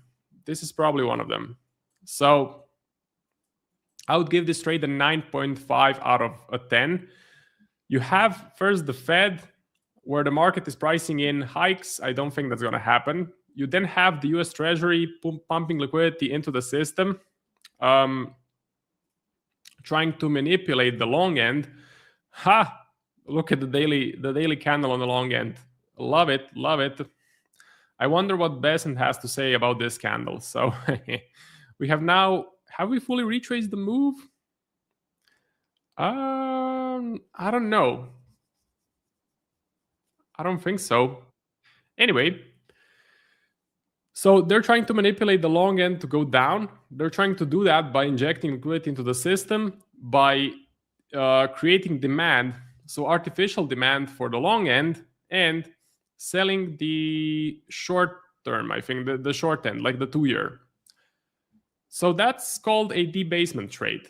When the US government injects liquidity into the system, that is called a debasement trade. That means the dollar is probably going to lose value, and buying gold, buying Bitcoin is, or just selling the dollar, right, going short on the USD is a good way to go.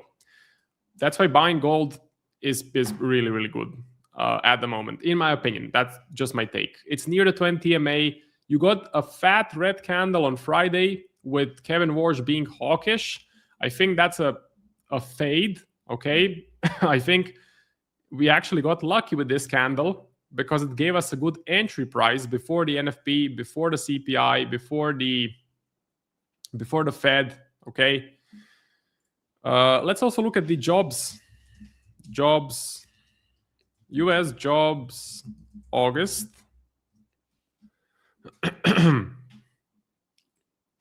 This is it. So what do we have? 0 to 50K seems to be the prominent case. And the volume is only 30K so far, so it's not such good volume. What do we have on the Forex calendar? The forecast is 58K. Okay, well, it does make sense with Polymarket as well. It fits Polymarket. Now, if I'm being honest, if we do print at 58K, the dollar is going to rally a little bit. The dollar is most likely going to rally a little bit. If we go negative, it's going to be very bad for the dollar. But the thing that I'm watching or waiting to happen is the NFP, so that it prints, well, if it prints 50, it's fine. Then I'm watching the inflation, and I'm betting that inflation prints as the previous number, so 3.4%, and then I'm watching the Fed. So the Fed is going to be Wednesday, September 16th. You get the future economic projections, and I think a repricing will happen here. First, I think we don't get a hike. Second, I think Warsh actually says inflation is going lower. You know, inflation is not really starting to curve up. It's starting to go lower. It's starting to cool off a little bit. My thesis may change completely if we print super hot inflation. So if the CPI prints at like 3.8 or 4%, then yes, I may reevaluate, and probably a lot of my stop losses will get hit. But that's the game plan. You know, I'm looking for an asymmetric opportunity. My win rate is only around 50%, but I keep my winners far bigger than the losses. So if I'm right, this trade can probably go to 49K. We could maybe even retest 5K. So that would be nice to see.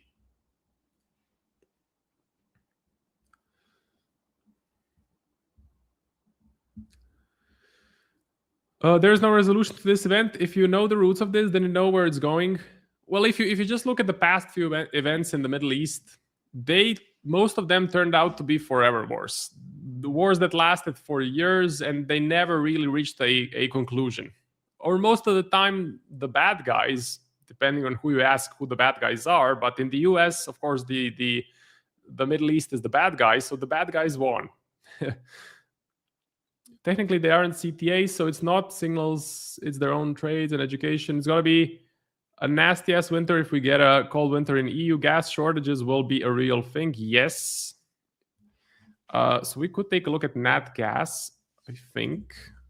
Personally, I've never traded nat gas. I have traded oil this year, but very little. Very little. I heard it's going to be minus 50 in Croatia, and the man in Russia has big plans, so load up the nat gas. It used to be minus 50, or not minus 50, or maybe Fahrenheit. I think you're referring to Fahrenheit, so then it might be minus 50. I don't know. I'm in Celsius, okay? Like it used to be maybe minus 15, minus 20 in Croatia at like the worst winter time, but most of the time it's around minus 5 to 0. in the winter. Gold been under pressure this morning. I'm not sure where you're coming from. I can't. Damn, I'm getting more and more bearish comments on gold. I got one on the first segment. I got one now, which is gold been under pressure this morning. I'm not sure where you're coming from. So, which is contrary to my bullish take. That's pretty good. It's pretty good because, if I'm being honest, I love to fade popular opinion. So if I see a lot of comments on X or on here on live streams, if I see a lot of comments that are bullish gold, it makes me a bit uncomfortable. But if I see a lot of them bearish and I'm bullish, it makes me pretty happy. So I hope the negative comments do continue about gold. And it's a definite flip. Like for the last 2 weeks, I only got super bullish comments about gold. The situation has indeed.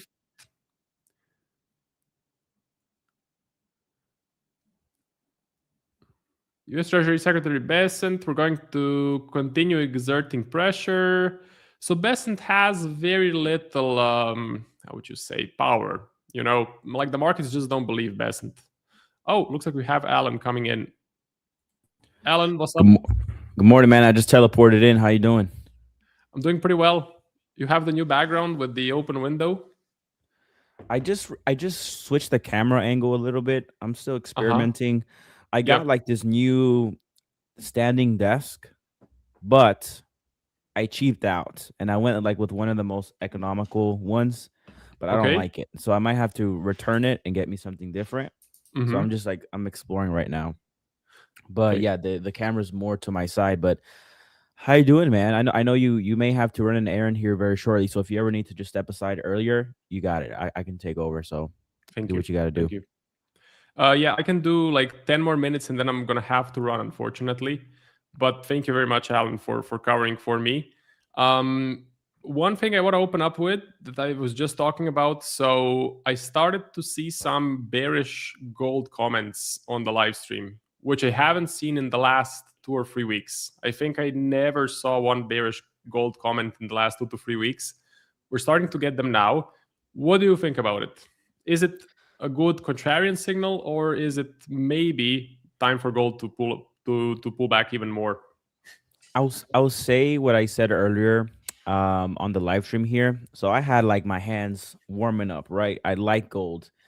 However, this is different because on the live stream earlier, oil was up 3.5% today. Now it's only 2.5% today. But what I was going with gold was like, look, I like gold, right? Obviously, I'm bullish on gold. I want the pullback. We got the pullback. However, something has happened where you have gold at the 38.2, but what you also have is oil is higher on the day. So, and you also had yields higher on the day as well. So if you have oil actually making developments higher, legs higher, and yields are also moving higher. I mean, look at the 10 and the 30 today, right? They are making some moves higher there. Well, that disrupts the gold long story. Also, too, you had some dollar strength on Friday, right? So my thing is like the gold long story made lots of sense when you had oil under control, you had the dollar trending lower, and you had yields lower. Now you have potentially oil higher, yields higher, and dollar strengthening. Now, that Friday was only one day, right? Like me personally, I do think that the dollar bearish story continues. But again, if I'm wrong and this continues to get bid up, well, then that's like another catalyst that's against gold. So I like gold on pullbacks. It's pulling back right now at a pretty key strong level. But what's different now this time is that you have those 3 things that are working against you. So for me, I'm like kind of patient on it. To your point, if you're starting to see a lot of bearish comments on gold from the retail side, to me, that's kind of usually a contrarian signal. Like I would like to take that. And also, too, I have to be aware here that oil is starting to kind of fade lower. So if you actually do start to see oil kind of hold this level off and trend lower there, then that just, you know, is kind of like the good old gold stories is still back in play. But I have to wait on those things. Yeah, and I don't mean to be mean to people in the comments, but I know a lot of you are beginners. I was a beginner once. Alan was a beginner, so we just kind of know how it goes in the comments. Once someone has a solid view of something, if someone is calling like 100% gold is going to go up or is going to go down, it's usually a pretty good contrarian view. And I know a lot of people were calling gold up before you had the drop. So that was a great contrarian signal for a for a scalp short. And now we have the opposite thing. So it's keeping your eye on or your ear on the pulse, I would say, of the retail. Can give you some good contrarian signals. And the thing that I like most about gold is I think we actually, or personally, I got lucky that I can get in at a better price, as Warsh was really hawkish. He was really hawkish at the Jackson Hole meeting.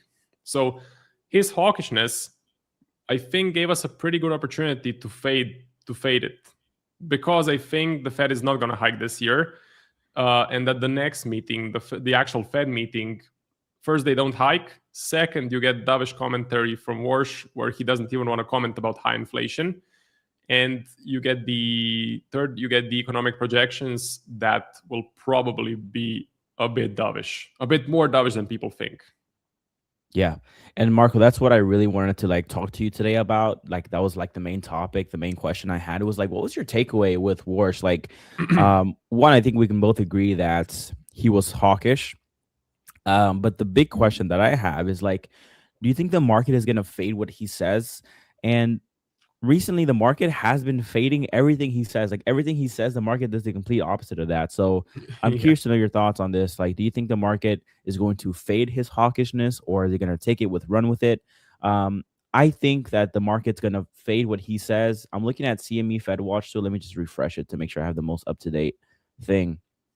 I was looking at CME Fed Watch tool, looking at the probabilities, and it is only one rate hike, man. One rate hike and the hold from there. So it's like the same thing that we saw before the Jackson Hole meeting. So what are your thoughts on that? Very interesting situation. Personally, I wasn't prepared for Jackson Hole to introduce a bunch of volatility last week. So it was a bit unexpected. I thought he was going to stay super neutral. Instead, he mentioned inflation like 5 times. And he mentioned inflation being above target. But sorry, but he didn't say anything about actually hiking rates.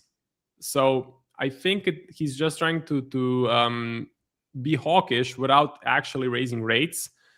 And he is doing what he did at the first meeting, which was hawkish. And then second meeting was dovish. Now he's hawkish. Next, he's going to be dovish. Essentially, I think the market just retraces all the way back. I think it's a fade. I think the credibility for Kevin Warsh, the credibility for Besant is very low. The market doesn't believe them. Yes, you get the initial reaction, you get the initial panic, but then you get the fade of it. Like, look at the 30-year yield. If you look at the 30-year, you will see that it's going up. You know, I don't think the market believes Besant. So that's how I'm looking to play the situation, which would be dollar short, debasement trade, which means gold up, gold long, maybe Bitcoin up as well. And yeah, what positions do you have? So I got stopped out, man. I was looking at gold as well. I'm gonna be patient on it.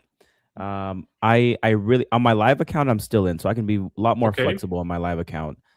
Which my stop was always, like, for example, on Eurodollar 61.8, right? So we're still way within the bounds there. So I don't know, man. Like, gold is kind of like the only thing that is like the big question mark. I'm also in the camp where I want to fade what he says. This guy, it's just me 1 2 3, makes a really great point. He mentioned how good the job market is. Like, let's not forget that the revisions came out right before the Jackson Hole speech, and they came in weaker than expected.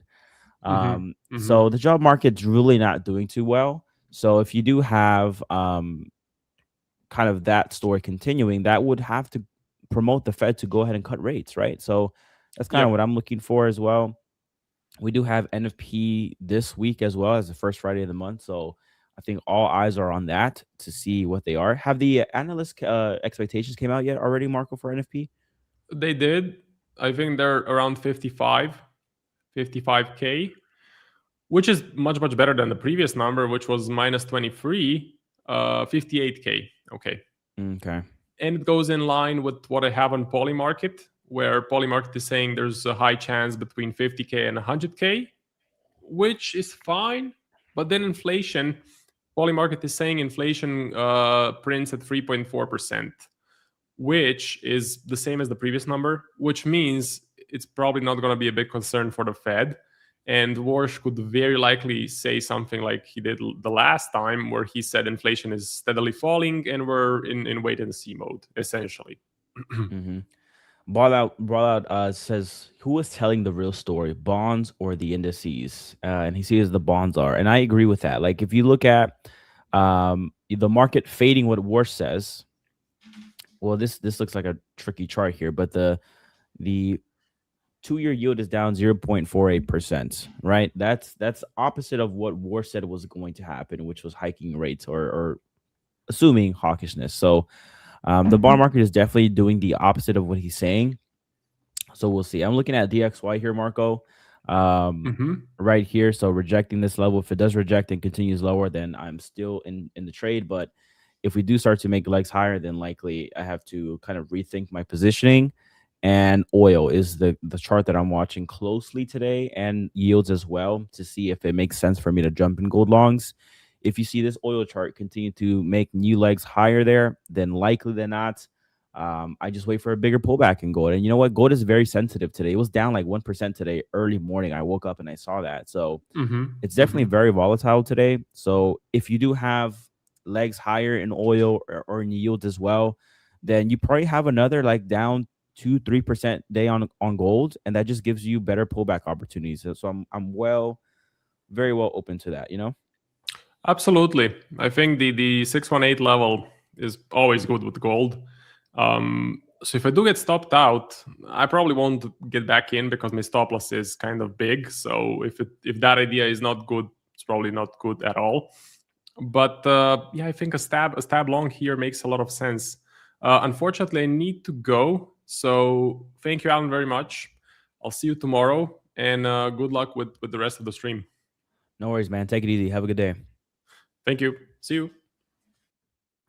All right, let's see. I've very rarely on the ending of our segment, so let me just see when the Tiger comes on, or if Tiger does come on at all today. Let's see. Let's see. Okay, 8:45. Okay, I'm good until 8:45, and then Tiger comes on here. So cool. We have some time together, guys. So yeah, like Marco said, I am looking to ultimately, I'm kind of thinking in the framework of like, we're going to fade what Warsh said. I think it makes a lot of sense, given the data that we've been seeing. You've had lower inflation prints. You've had labor market that has been weakening, right? Those are things for the case to be made for no rate hikes, right? So we'll see what happens. All eyes are on NFP as well. But here's one thing that kind of just makes things tricky is now you're having, I've been seeing this here, the Middle East stuff. So let's go ahead and look real quick here on what has happened today. The U.S. will respond to Iran's attack on U.S. forces, right? That's escalatory. That's going to be hurtful for gold. That's going to boost the dollar, and that's going to boost oil, right? So that's kind of throwing things off. Let's look at here. U.S. CENTCOM. No ships have hit mines in the Strait of Hormuz. U.S. denies Iran claim that super tanker was hit by mines. Okay. U.S. Treasury Scott Bessent on Iran. We're going to continue exerting pressure. So this is definitely more escalatory. This is definitely more bullish for oil, bullish for yields. That's probably why you're seeing what's happening today. So that makes things tricky, right? On one hand, you have the economic data telling you one thing, and then you have the headlines in the Middle East stuff telling you another. So which one do you kind of focus on? How do you make that decision? I personally, I just refer to what's going on with the bond market and yields, right? If the bond market is ultimately saying yields are lower and oil is making progress lower, then likely than not, the market knows something that I don't, and I'm just going to continue going with that. If you start to see oil pop higher, right, 3, 4, 5% day, reaches above this trend line, you get back into the 90s, mid 90s, and you see yields elevated, likely the market knows something that I don't, and you have higher rates on the horizon. So that's what I'm looking for. with that, and I'm just gonna be patient with it. So oil, with gold, I'm sorry, I'm looking at 38.2 to see how it holds, right? We'll see what happens. If oil makes progress lower and yields make progress lower, then this is a pretty good pullback to buy higher. But if things don't cool off, then likely you get to the 50, the 61.8, and that's an even better buying opportunity. I like 4,200 right here. So a kind of retest in here. I actually think it would be quite funny that you have lots of open orders here. I'm gonna put my I think this is gonna resonate very well to a lot of people that believe in like manipulation and stuff, right? Let's say you have the kind of line in the sand is the 61.8, right? You have some orders here at the 61.8, and then you have some stop losses right here at 4,200 at previous resistance, possibly turn support. I think it would be very ironic and funny if you have everyone piling at the 61.8, their stops get hit, price hits the 4,200 level of support, and then it continues higher. That's kind of what I would look for. That would be a really, really solid trade.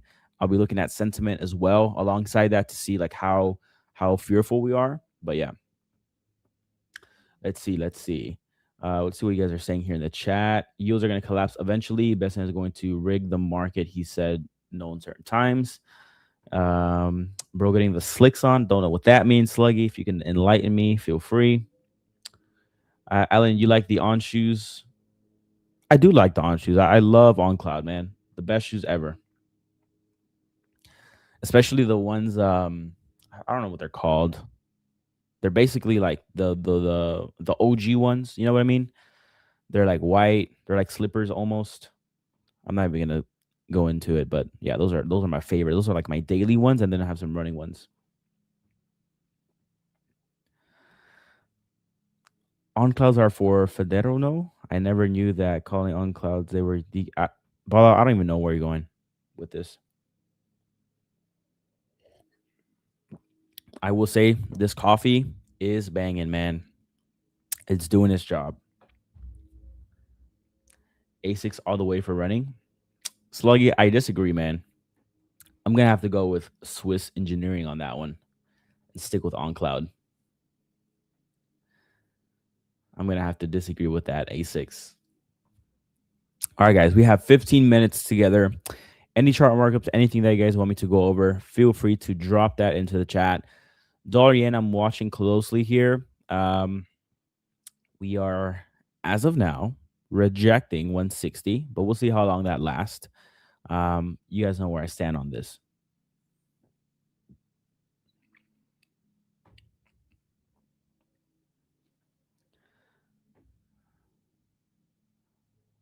You guys are talking about glasses in the chat. What are you guys saying here, guys?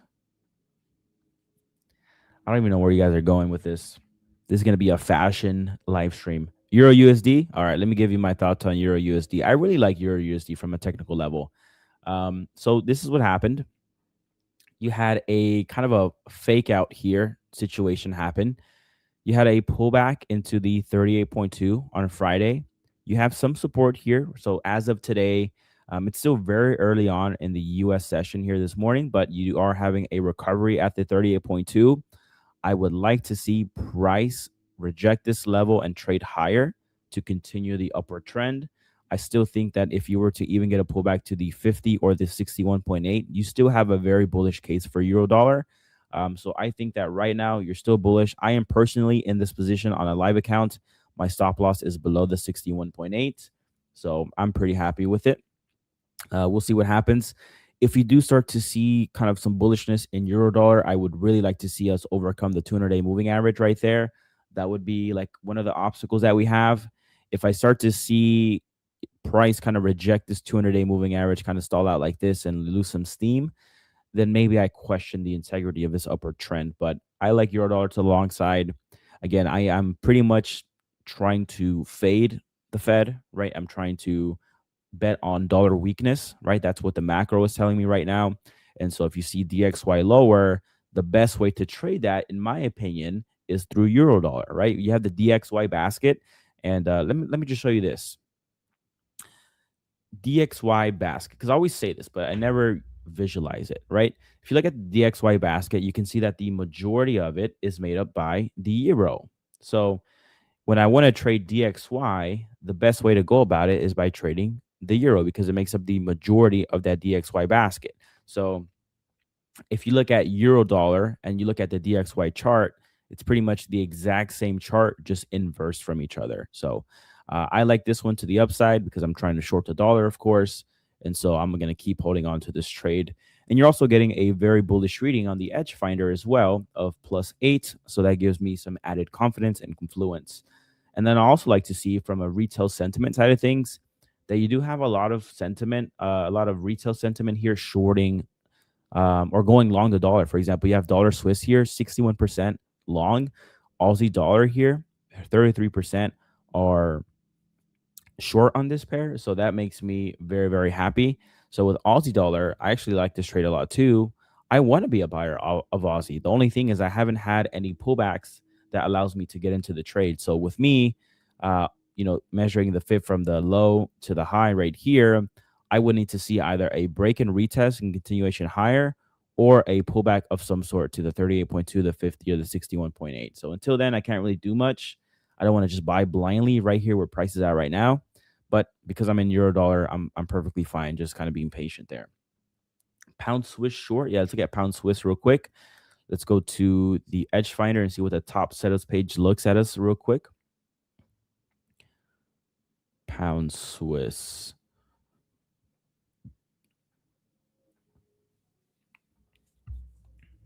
Pound Swiss. It's getting a neutral reading. Let's go to the chart itself.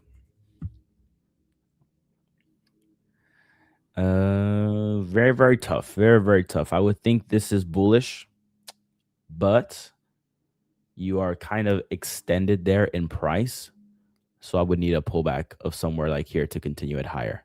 Just my thoughts on pound Swiss, but it's getting a neutral reading on Edge Finder too. So really not the most enticing trade. And if I'm being honest with you guys, I haven't traded the miners in a very long time.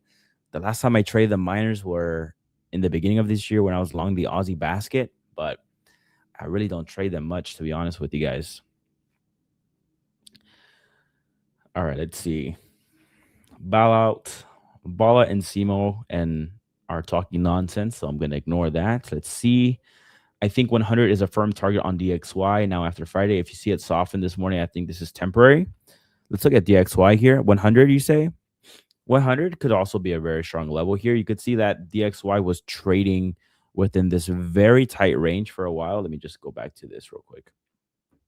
DXY was trading in a tight range here, right? So if you just extend this more to the right, yeah, this top end of the range here lines up pretty well with 100. So definitely a possibility, not going to lie. But I think we have some dollar weakness on our hands. So I'm going to be waiting for that to play out. Bala go to Zimbabwe bonds, bro. Is gold long or short? With gold, I think price is going to go backwards. In fact, I'm pretty confident that the next daily candle is actually going to print like right here, like this. I'm like very confident. Like I could bet my entire life on this, that gold is going to print a candle backwards. So for the people out there looking for gold buy or sell, this is what you should be trading.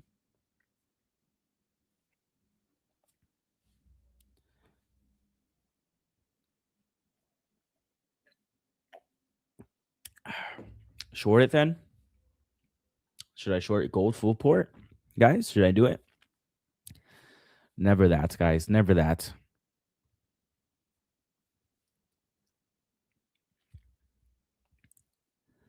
Oil is making another run higher, which only complicates the gold story. So I'm watching this chart, guys. I like gold. I want to be a buyer of it. I'm not eager to get into it. I'm not losing patience or anything like that. You just have to watch this chart. If oil starts to run higher, you got some problems on your hands for the gold bugs out there. Put long and short, you'll never be wrong. Put a spread on there.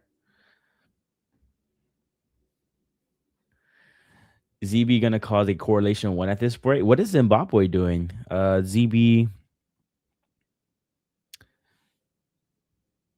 Are you guys looking at treasury bond futures? T-bonds. Is that what ZB is? I thought ZB standard Zimbabwe. My bad. It's going to cause a correlation to 1. Yeah, let's look at yields. Long end is shooting higher, guys. I will say. Do you think gold will be bullish today? Meezy_48. What do you think? Meezy, you tell me in the chat if you think gold will be bullish or bearish today, and I will follow your lead, brother. ZB is the 30-year treasuries. Well, my bad, guys. I usually look at the 30-year yield. You guys got me. Zimbabwe, my bad. No, man, I have coffee. I was very tired this morning, but I have coffee now, so I should be good.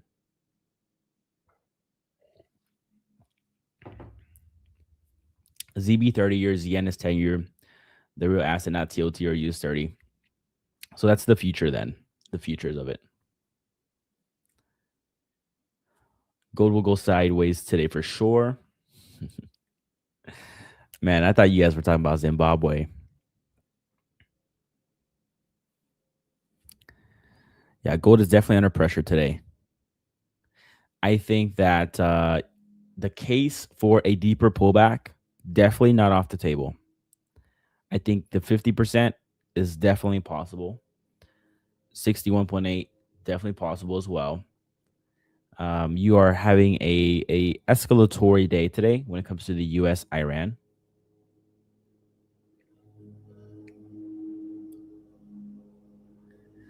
Looking for a reversal around 4,300 area, but not too confident, guys. I'm sorry if the long guys are making noise. Do you guys hear that or not?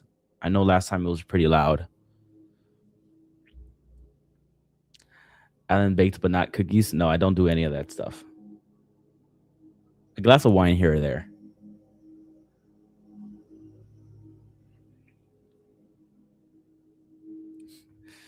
Simo says Alan's planning a trip to Zimbabwe or something. Nah, man. But I will be out all of next week, though. I will be on a trip, but not to Zimbabwe. You guys are too funny, man. I sounded like it. I went on a run yesterday, like harder than usual, and I was breathing so heavy. That's why I think my voice is kind of like giving out a little bit. I had a really tough time yesterday.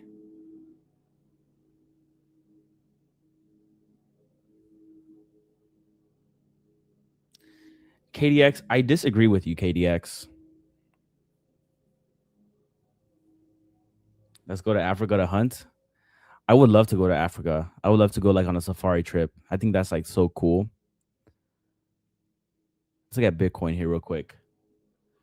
Bitcoin, we zoom out here a little bit. Holding its ground, I will say. Doing quite well. I will say, though, as you do have yields higher today, I would imagine that Bitcoin starts to get pressured a little bit. We'll see. I'm curious to see what happens if you see a pullback on Bitcoin to the 61.8, which lines up right there with that 200-day moving average. We'll see if like buyers really step in there and take it higher. If that's the case, I would be pretty open-minded to a Bitcoin long, actually. But yeah. Come to South Africa. I would love to. I would love to go to Africa. Simo, I was zone 5 consistently, and I was dying. I was zone 5, zone 4 all the way. It was tough. And I was like, I'm in Austin, so I was like going up hills and stuff. It was brutal.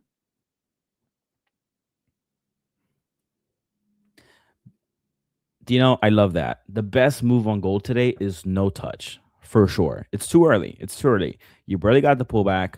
Chillax. You have yields and oil, which is disrupting the clarity of the trade. Just sit back and relax and don't touch gold. I love that.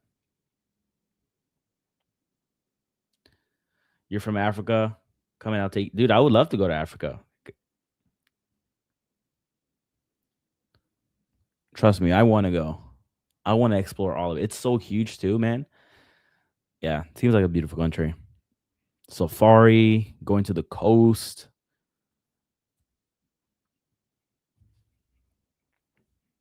Let's go to Africa and swim with the sharks. I would love to go to like Australia and swim with the sharks there. That would be so cool. But not like swim free range, but like just to like in a cage. That would be awesome.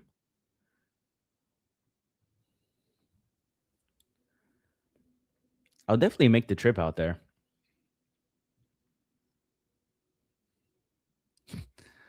Ball out is saying Antarctica and swim with the whales.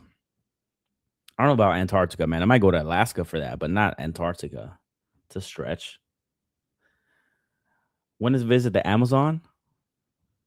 Maybe from an airplane. I don't know if I want to be in the Amazon. I think an aerial view would be just enough for me. I get freaked out, man. I feel like the Amazon is isn't it like so much of it unexplored? Or like the top end of the Amazon is unexplored and it's so rich in wildlife.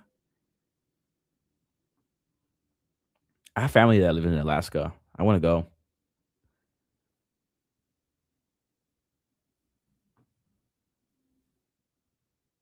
There's secret civilization down in Antarctica. Well, we are definitely deviating here, but there's really not much to say, right? So I'm looking to fade the Fed, looking for that. But however, the kind of clarity around that trade is starting to get a little bit clouded as you have oil making moves higher.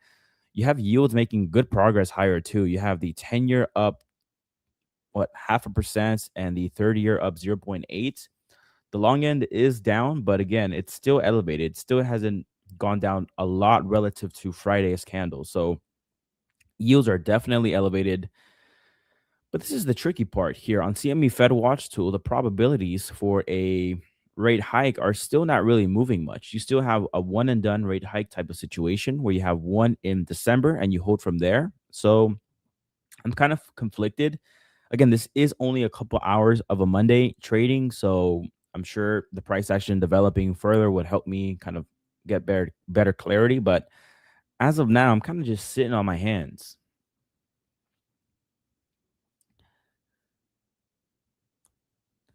Would you trade FX in Alaska? You're funny, ball out. I would trade anywhere. Isn't that why we do this? It's because you can trade anywhere.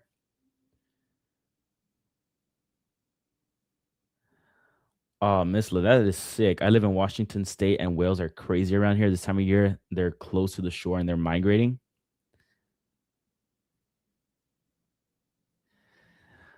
Dino says, "Pack your bags, let's go, boys. No trade set up today, anyways. Africa, here we come." We should all collectively have a A1 trading trip. That would be cool. Go to a country. That would be so sick. We gotta first stop though. We gotta go to Trader Hormuz.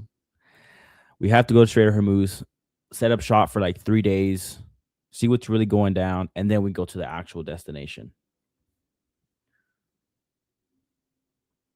I would pay for that. I would very much pay for that.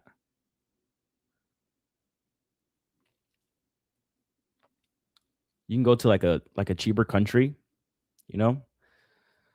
There's a lot of nomads down in like Bali and stuff. I would be so down.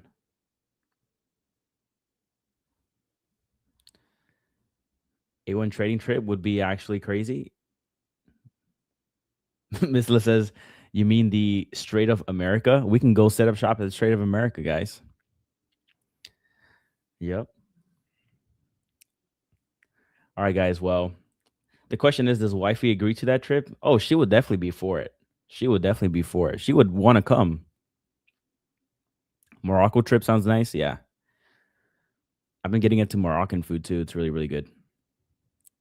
Maybe we can float the idea, and I would honestly do that, guys. I'm being so for real right now.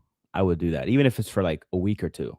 I would so do that. But guys, I'm going to pass the show over to Tiger here. I am stepping over his segment. So Tiger, my deepest apologies for that, man.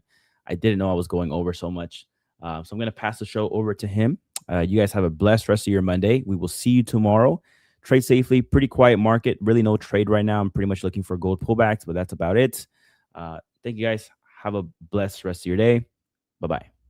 Don't go anywhere, traders. The show will be right back with our next show host. But before we get back to the show, I wanted to mention today's live stream sponsor, Ola Prime. Ola Prime is one of the fastest growing prop firms that I've seen in the space, and they offer a super wide range of different account types. Whether you trade Forex or futures, whether you're a swing trader or you're a day trader, they have multiple different account types, and they have some of the most competitive pricing that I've seen in the industry. And check out this publication from Deloitte, who did an audit during a select period of time on Ola Prime and its payout legitimacy. One of the big things that Ola Prime is well known for is their very fast payouts. They have this posted up all over their website as one of their main reasons that traders like them. From what we've seen, they also have a very strong reputation overall within the trading space, and they are a proud sponsor of our everyday trading stream here. And for a limited time, if you use our promo code that you can see on the screen right now, A1 Trading, you can get 20% off any of their accounts. And using our discount code lowers the barrier to entry, meaning that your challenge costs you less and gets you that much closer to potentially getting a payout someday. Of course, to throw my 2 cents in there, I'm a big fan of not trying to get funded until you feel you are actually ready to do so. So if you feel you have the skills, if you feel that your trading is up to par, and you do your due diligence on Ola Prime to see if it's right for you, then make sure use our promo code to get that extra discount at checkout, and we'll be dropping the link to them down below in the live stream chat. You can also find it in the description, and we'll have a QR code on the screen right now that you can scan if that's easier for you as well. So thank you to Ola Prime for sponsoring today's live stream. Now back to the next show. What's going on, everybody? Happy Monday. Hope you're wonderful out there, doing all right. Long weekend at the pool for my birthday, so been chugging water left and right. Get right with the world, so show up for you guys. So as always, let me know what you're looking at. Yep, a little bit of oil type news over the weekend after the bell. President Trump did announce a $65 billion deal with Venezuela for some crude oil. So I'm sorry, 65 billion barrel deal, not $1 million or not dollars. I'm talking about barrels. So that more than doubled our strategic reserves whenever that was dealed upon, if you will. But then, of course, we have competing headlines over the weekend with some strikes over in the Hormuz area. So yeah, that's kind of where we're at with oil. It is obviously getting a bit of a spike up, but that was just one of the main headlines I thought I'd throw out there first because it was starting to look good on Friday, and then we come in on Saturday, and there's some strikes. So again, competing headlines, dual headlines, if you will, and that's kind of where we're at right now. But yeah, we're getting a gap up in oil. We'll take a look at that. Yeah, keep in mind there is the 500x leverage account that is available over here on Ola Prime. Just click on olaprime.com. Just click on the Forex tab here for you guys that are interested in checking this out. Here is the 500x boost challenge that they just released, and it is a limited time. I'm not sure exactly how long this lasts, but it says limited time. So I would just suggest if you want a quicker way to get funded, you might just go ahead and check that out as soon as you can. It's the one-step boost, 100K. Of course, Trade Locker's my favorite one out of all these. And then there's that discount code for you guys. I think it's A1 Trading still to take advantage of that. So wanted to get that kind of mentioned again for a new week for you. And yeah, take advantage ASAP because I don't know how long it's going to last. So pretty cool little option that they've got featured for us. Yeah, guys, I'm still in my dollar CAD short trade that I got opened the other day. A little bit of drawdown rather.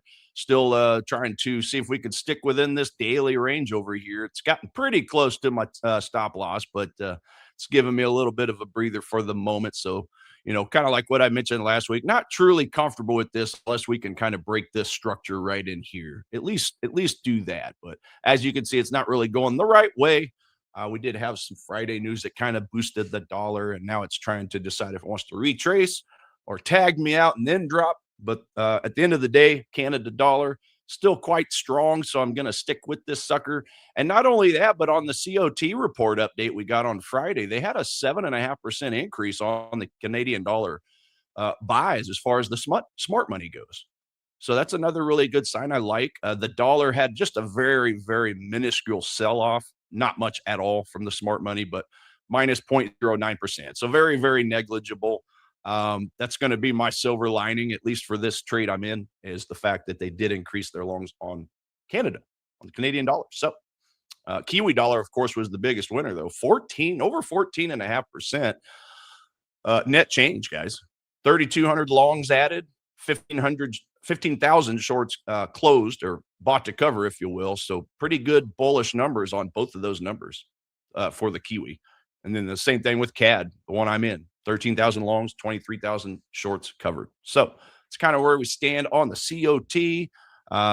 Biggest winners for you there. Some currencies. As far as biggest loser, looks like it was the S&P and the Russell and the Dow. Where's the other one at? Where's the other one hiding? Nasdaq was scooped up. So there you go. A little bit of mixed data on the indices as well. Nasdaq seemed to get some love. So anyway, as far as top setups go, silver, gold, still at the very top over here. Still waiting on some discounts. We did bounce into at least one demand zone on gold, I think it was. But we never really got a buy signal. So it just chewed right through it like a hot knife through butter. Just let it go. Just let it go until it finds a place to grow legs, start catching a little bit of a bid. So the next stop on this is the 4,300 level, where we do have a 4-hour zone inside of another daily zone. And it's a little better of a discount, I got to be honest, because it's a lot more basing structure versus just this very, very temporary one that we had right here on the daily, this doji candle that we just chewed right through. So I think I like this one a little better overall. And we'll see what happens if we get just a little bit more of a discount, again, down to that 4,300 level for gold. So that's going to be kind of what I'm watching the early part of the week. See if we can't get any love down here for some XAU USD. Silver is likewise in a zone as we speak. I kind of feel like I want to wait on this one as well, perhaps even one of these cheaper zones down here. So very similar to where the gold just chewed through. Except I don't think on silver, I don't think we really had a good daily. So we didn't really have a good daily zone to look at. It was just nothing more than a wick on a couple green candles. So me personally, I'm going to wait for the daily down here. And you can see, again, I've got that 4-hour zone just ahead of it. Basically half in and half out of the top of that daily. So we'll see what happens if and when we get a drop here. We do have another 4-hour zone a little deeper inside of the daily. So that's probably going to be my favorite spot to look at 63.33, 63.33.29 area for silver. Talking about oil earlier, we did have our gap up on the market open yesterday here in the States on Sunday when the market's open. So far, it looks like the strikes over the weekend is what's kind of winning out the narrative, rather than that 65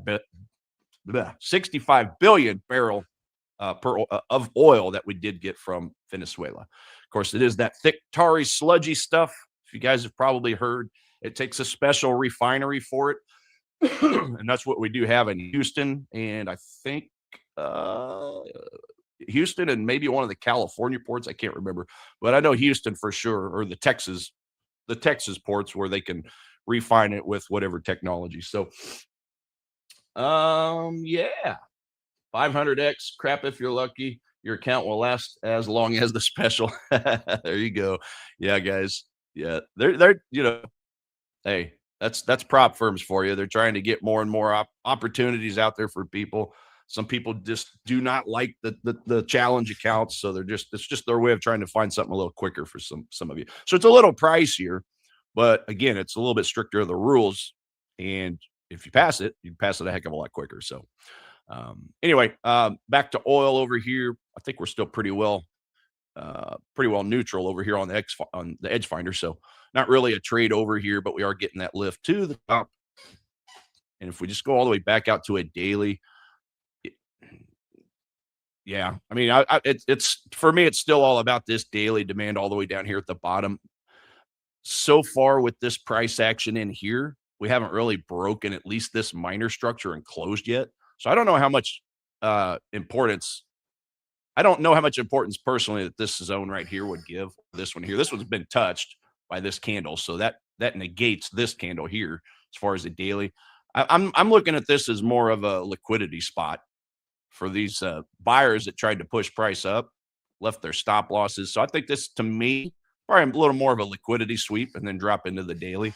That's kind of the way I would attack this if I had a reason to buy it, which I don't, because Edgefinder's pretty well neutral. It's just conflicting data when it comes to all the fundamentals and such. So no real play on oil. This is kind of a big cluster, you know what, anyway. But we definitely have a discount. And we definitely have a premium a little higher on a 4-hour, which is basically why I drew this zone up over here. So that's oil. Again, not really on my radar right now, not till we get any type of a bullish bearish vibe for it. Bitcoin had that big awesome spike. We have started to see it slow down and give us a little bit of a Batman look over here, the bat ears or the head and shoulders, if you will, or two-headed monster, however you want to call that. Again, no real play over here for Bitcoin just yet. It's a little too mixed data for my taste. But yeah, there's no denying it was definitely the big winner after the after some of the relevant news that we've had for it lately, especially with the indice, the rate, the bond buyback program. Sorry guys, tripping over my words over here. So yeah, clearly the biggest winner. I think it's a little pricey right now. Wouldn't surprise me to see a little bit of a decline, especially if we break some of the structure over here to the left. Break something like that, we got a waterfall down. That happens quite a bit when you get big, strong moves like this. It doesn't leave a whole lot in the way of zones. Okay? It's just a big waterfall spot potentially to the back, all the way to the bottom. But I'm not willing to put any money on Bitcoin myself. Not until we get some better data come out for it. So anyway, guys, let me know what you're looking at on the chat. I'll be with you here another 15 minutes or so. And if you guys don't have anything major, then we could just take a look at some more of these top setups. Euro dollar, pound dollar was a couple others I wanted to look at because they have kind of bounced into some zones. But again, I'm already in a dollar CAD. So if I wasn't in a dollar CAD, and by the way, that dollar CAD short was a 0.5% risk. So that's what I consider my top of the line risk right now. I know I went over it a couple times last week with all the reasons why I liked that short. So yeah, definitely don't want to be putting any more risk, me personally, on the dollar, since I've already got it in the dollar CAD. But if we're just looking at a few other opportunities over here, well, I do kind of like this euro dollar potential long. As you can see, we have kind of dropped in. We did have a 4-hour zone on the 4-hour chart that I just didn't draw up over here. Get this drawn up for you guys.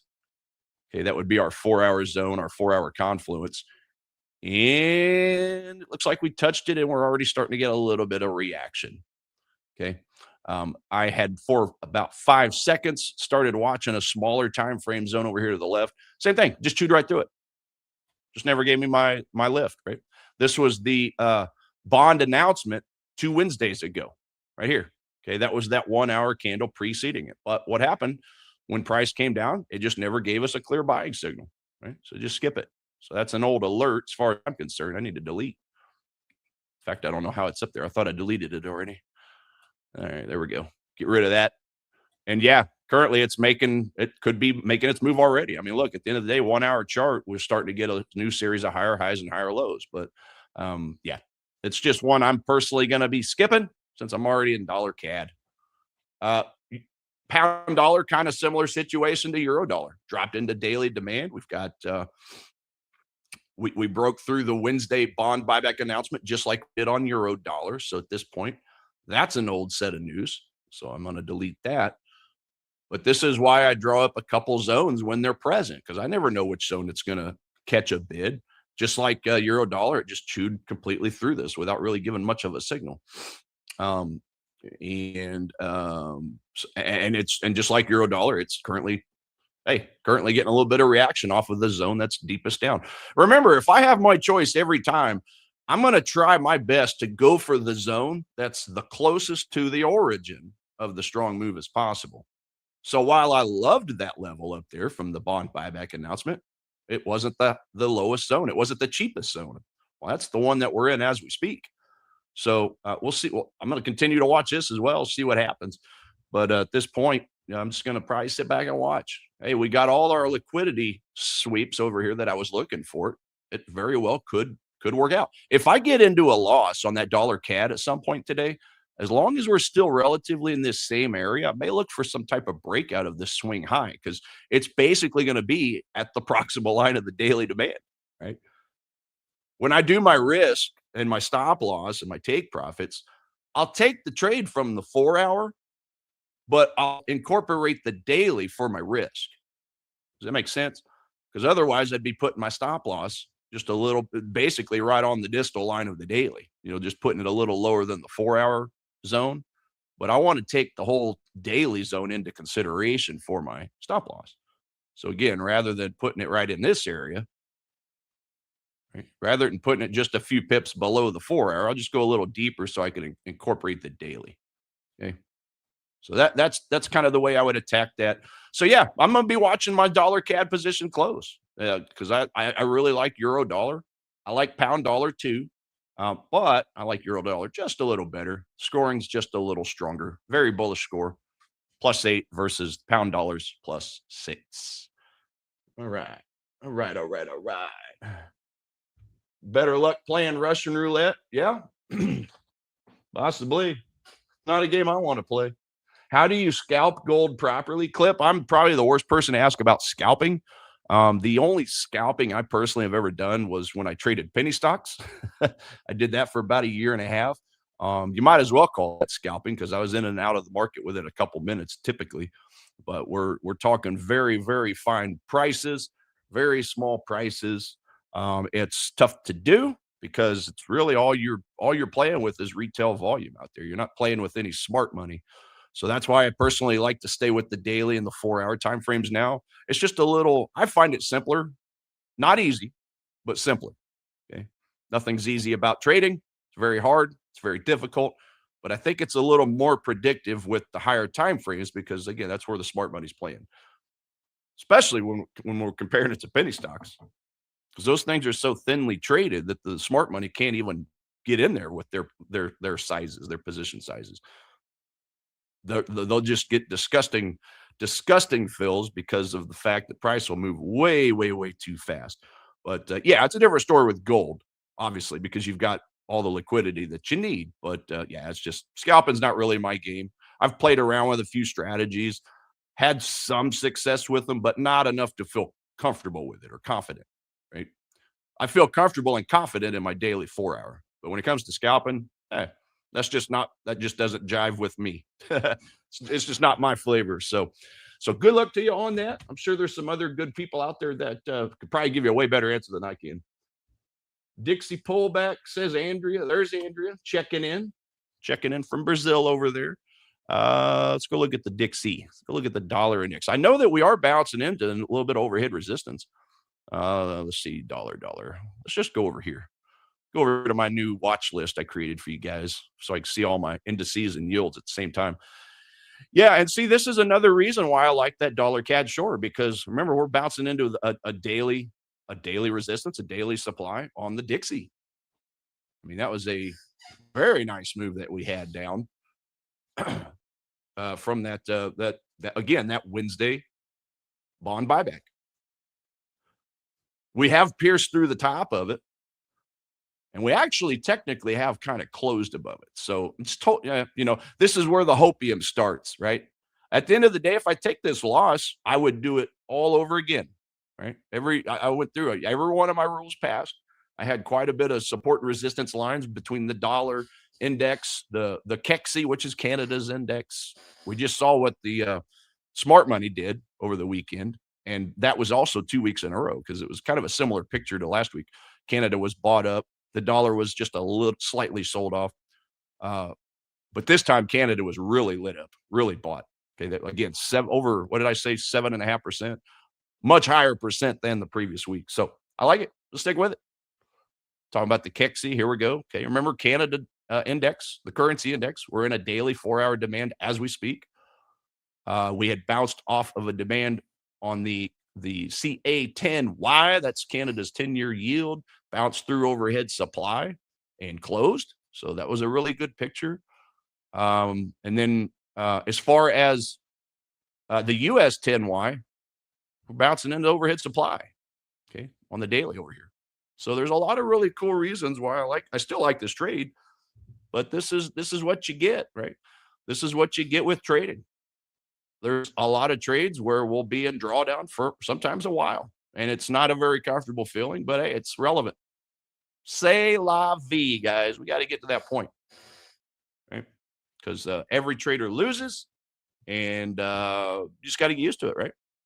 Don't sweat my pet, just like Steve Urkel said, right? Family Matters. If you guys remember that sitcom from the early 90s, right? All right. Let's see here. Gold dropped $20 past 30 minutes. How far do you think it'll go down? Let's go to gold. Let's go back to gold. See what you're talking about over here.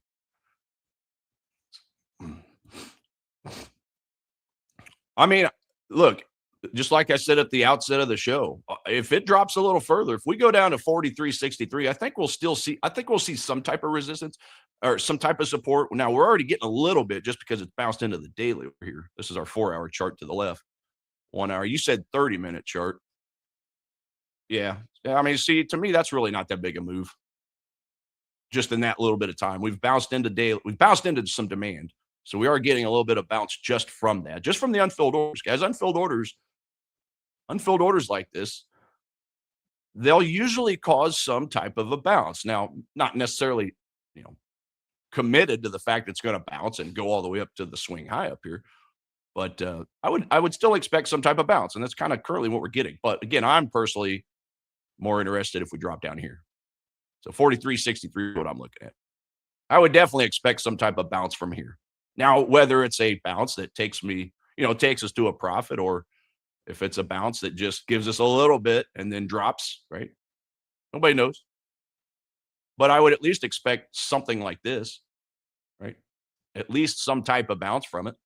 The question is it enough unfilled orders to catch a bid to actually push up to a take profit, right? That's obviously the risk that we run every time we get into a trade. So yeah, the answer is I don't know. Nobody knows.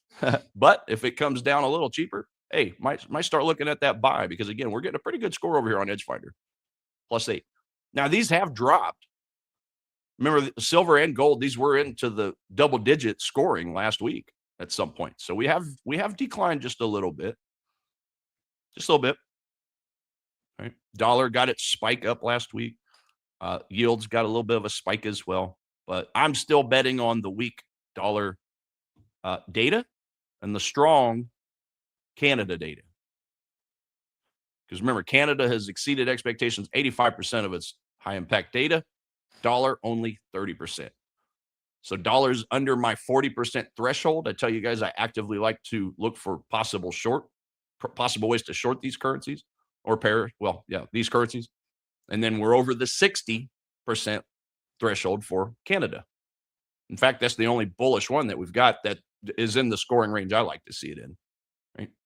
So, win or lose, I'm following the money. Win or lose, I'm following Canada strength and dollar weakness. And the COT report is agreeing with me. Again, when we go back over here to see what the smart money did last week, strong Canada increase and very, very negligible dollar decrease. Very negligible. Okay. They closed out 540 longs. They did also close out 143 shorts. So pretty negligible stuff over here. But they are long dollar overall. 29,000 contracts to 10,000. And with Canada, even though we are getting this bullish turnaround the last couple of weeks, this is the other thing to keep in mind. They're short 157,000 contracts, and they're only long 36,000. So still heavily skewed to net short for the Canada dollar. So could this just be a little bit of profit taking for some of the smart money on some of this stuff? We shall find out. But that's the risk we run when we make these plays, make these trades. Let's see, dollar Swiss. Yeah, that's the one that's still a little ways away from the zone, I do think. We are starting to get close to it now. So again, had I not been in dollar CAD, this dollar Swiss would have looked a little appealing as well. We got lower lows and lower highs on the daily. We've got a nice looking daily zone over here, which formed from 2 Wednesdays ago, the bond buyback dropped down to daily. We got a bounce from the daily. Now we're bouncing into the daily supply, right? From daily demand up to daily supply. Well, a little higher is where the 4-hour is. Right? So I'll be watching this one as well. This is actually our most weakest asset that we have. So what I'm going to do is put an alert here. Again, if dollar CAD gives me a small loss, I'm just going to look to rebound with one of these other dollar pairs, whether that's euro dollar longs, pound dollar longs, or possibly even this dollar Swiss short. Right? Daily zone. So smart money, higher probability that this would work out because we've already gotten quite the premium after this big bounce from daily demand. Okay. So yeah, I think that's probably my favorite ones. Aussie dollar is still on our, we got a zone a little deeper down here, got a daily 4-hour confluence that formed just below this former daily and 4-hour supply. So a little bit of a flip zone action going on down here. A little further away, we've got some other assets that are closer to possible entries. But again, it's all about what dollar CAD does. Does it flip me out of this short? If so, no big deal. If not, hey, I'll just let her do its thing. We're starting to get a little bit better of a decline now. So, ladies and gentlemen, it is already 9:15 my time. So time for me to get up out of here. Stay safe out there. Yeah, just like Alan said at the end of his segment, if we don't see anything, just sit on our hands. Mondays are a good day to kind of watch the markets. If you want to know the secret, a lot of smart money, a lot of banks, institutions, hedge funds, a lot of them will just utilize Monday just to exactly what Alan said, just kind of sit back and observe the market and let it kind of do its thing to see where these trends are going to start for the week potentially. And then a lot of them will really start loading into positioning on Tuesdays. So Tuesday, Wednesday, Thursday is really kind of your most popular days. If you stop and think about it, with the way they, again, like to observe the markets on Mondays. So it's just something to think about. It's not to say we should never trade on a Monday. That's absolutely not what I say. I open trades on Mondays a lot, but just keep that in mind that sometimes the smart money does just want to sit and observe the markets for 24 hours, see what they do. So they can load up on Tuesdays. Ladies and gentlemen, take care. Stay safe out there. Ta-ta, says Corrigan. And we'll be back to run it all back in the morning. Peace out. Have you ever wondered how you could find more trades like this gold runner, or the S&P 500 breaking out to all-time highs, or this sell-off in dollar Swiss franc, which was a clean short opportunity? Well, all of these charts shared one major thing in common. They all had powerful macro fundamental catalysts driving price decisively in one direction, presenting a really strong trading opportunity. Hi, my name is Nick. I'm a 10-year trading veteran and the founder of A1 Trading, where we build market scanning software that help traders to track macro fundamentals, crowd sentiment, and the commitment of traders' data to best understand where institutions are moving their money. Our tools automate everything from studying jobs market data, inflation statistics, and economic growth metrics, bringing it all together into a scorecard or rubric that helps to spot better potential trading opportunities through our insights offered by the tools. So if you're looking to access our tools, stream viewers get extra discounts, and we're currently offering payment plans as an option for those who would like to split up the cost of our tools into a couple monthly payments. Alternatively, we also offer a free Edge Finder tutorial course, as well as fundamental macro course that can help you to learn the concepts behind the tools. Scan this QR code that you see on the screen right now to be connected with a real person from our support team. We have helped thousands of traders level up their trading through insights, dashboards, and automation. And we are passionate about this subject because having the right tools that hedge funds and proprietary firms keep locked in key is a powerful game changer for the average everyday retail trader. To explore our products, payment plans, and just to find out more and speak to a real person about this, scan the QR code that you see on your screen right now. Alternatively, the link can be found in the live stream chat or in the description of the live stream. On our website, you can find a collection of both free and premium trading tools that our team has put together to help traders take their trading to the next level. Well, you might be wondering, how can your tools help me? Well, whether you're a swing trader or a day trader, our tools are meant to help traders of all different levels of skill, time frame, and traders that trade Forex, commodities, indices, stocks, etc. At the core of it is automation, simplicity, and bringing it all into a one-stop shop for you to scan markets more efficiently and build a curated watch list of potential trade ideas. So regardless of what you trade, we hope that our website helps you in some way. And if you have any questions, feel free to contact us using the contact button in the top right or the live chat feature available on our website. We also offer free courses courses on fundamental and technical analysis on our website, as well as a range of free tools like, for example, our risk calculators that can help traders to level up their trading without paying a dime. Our goal is that our tools and site help you in some small way, and we wish you the very best in your trading journey. Thanks for listening.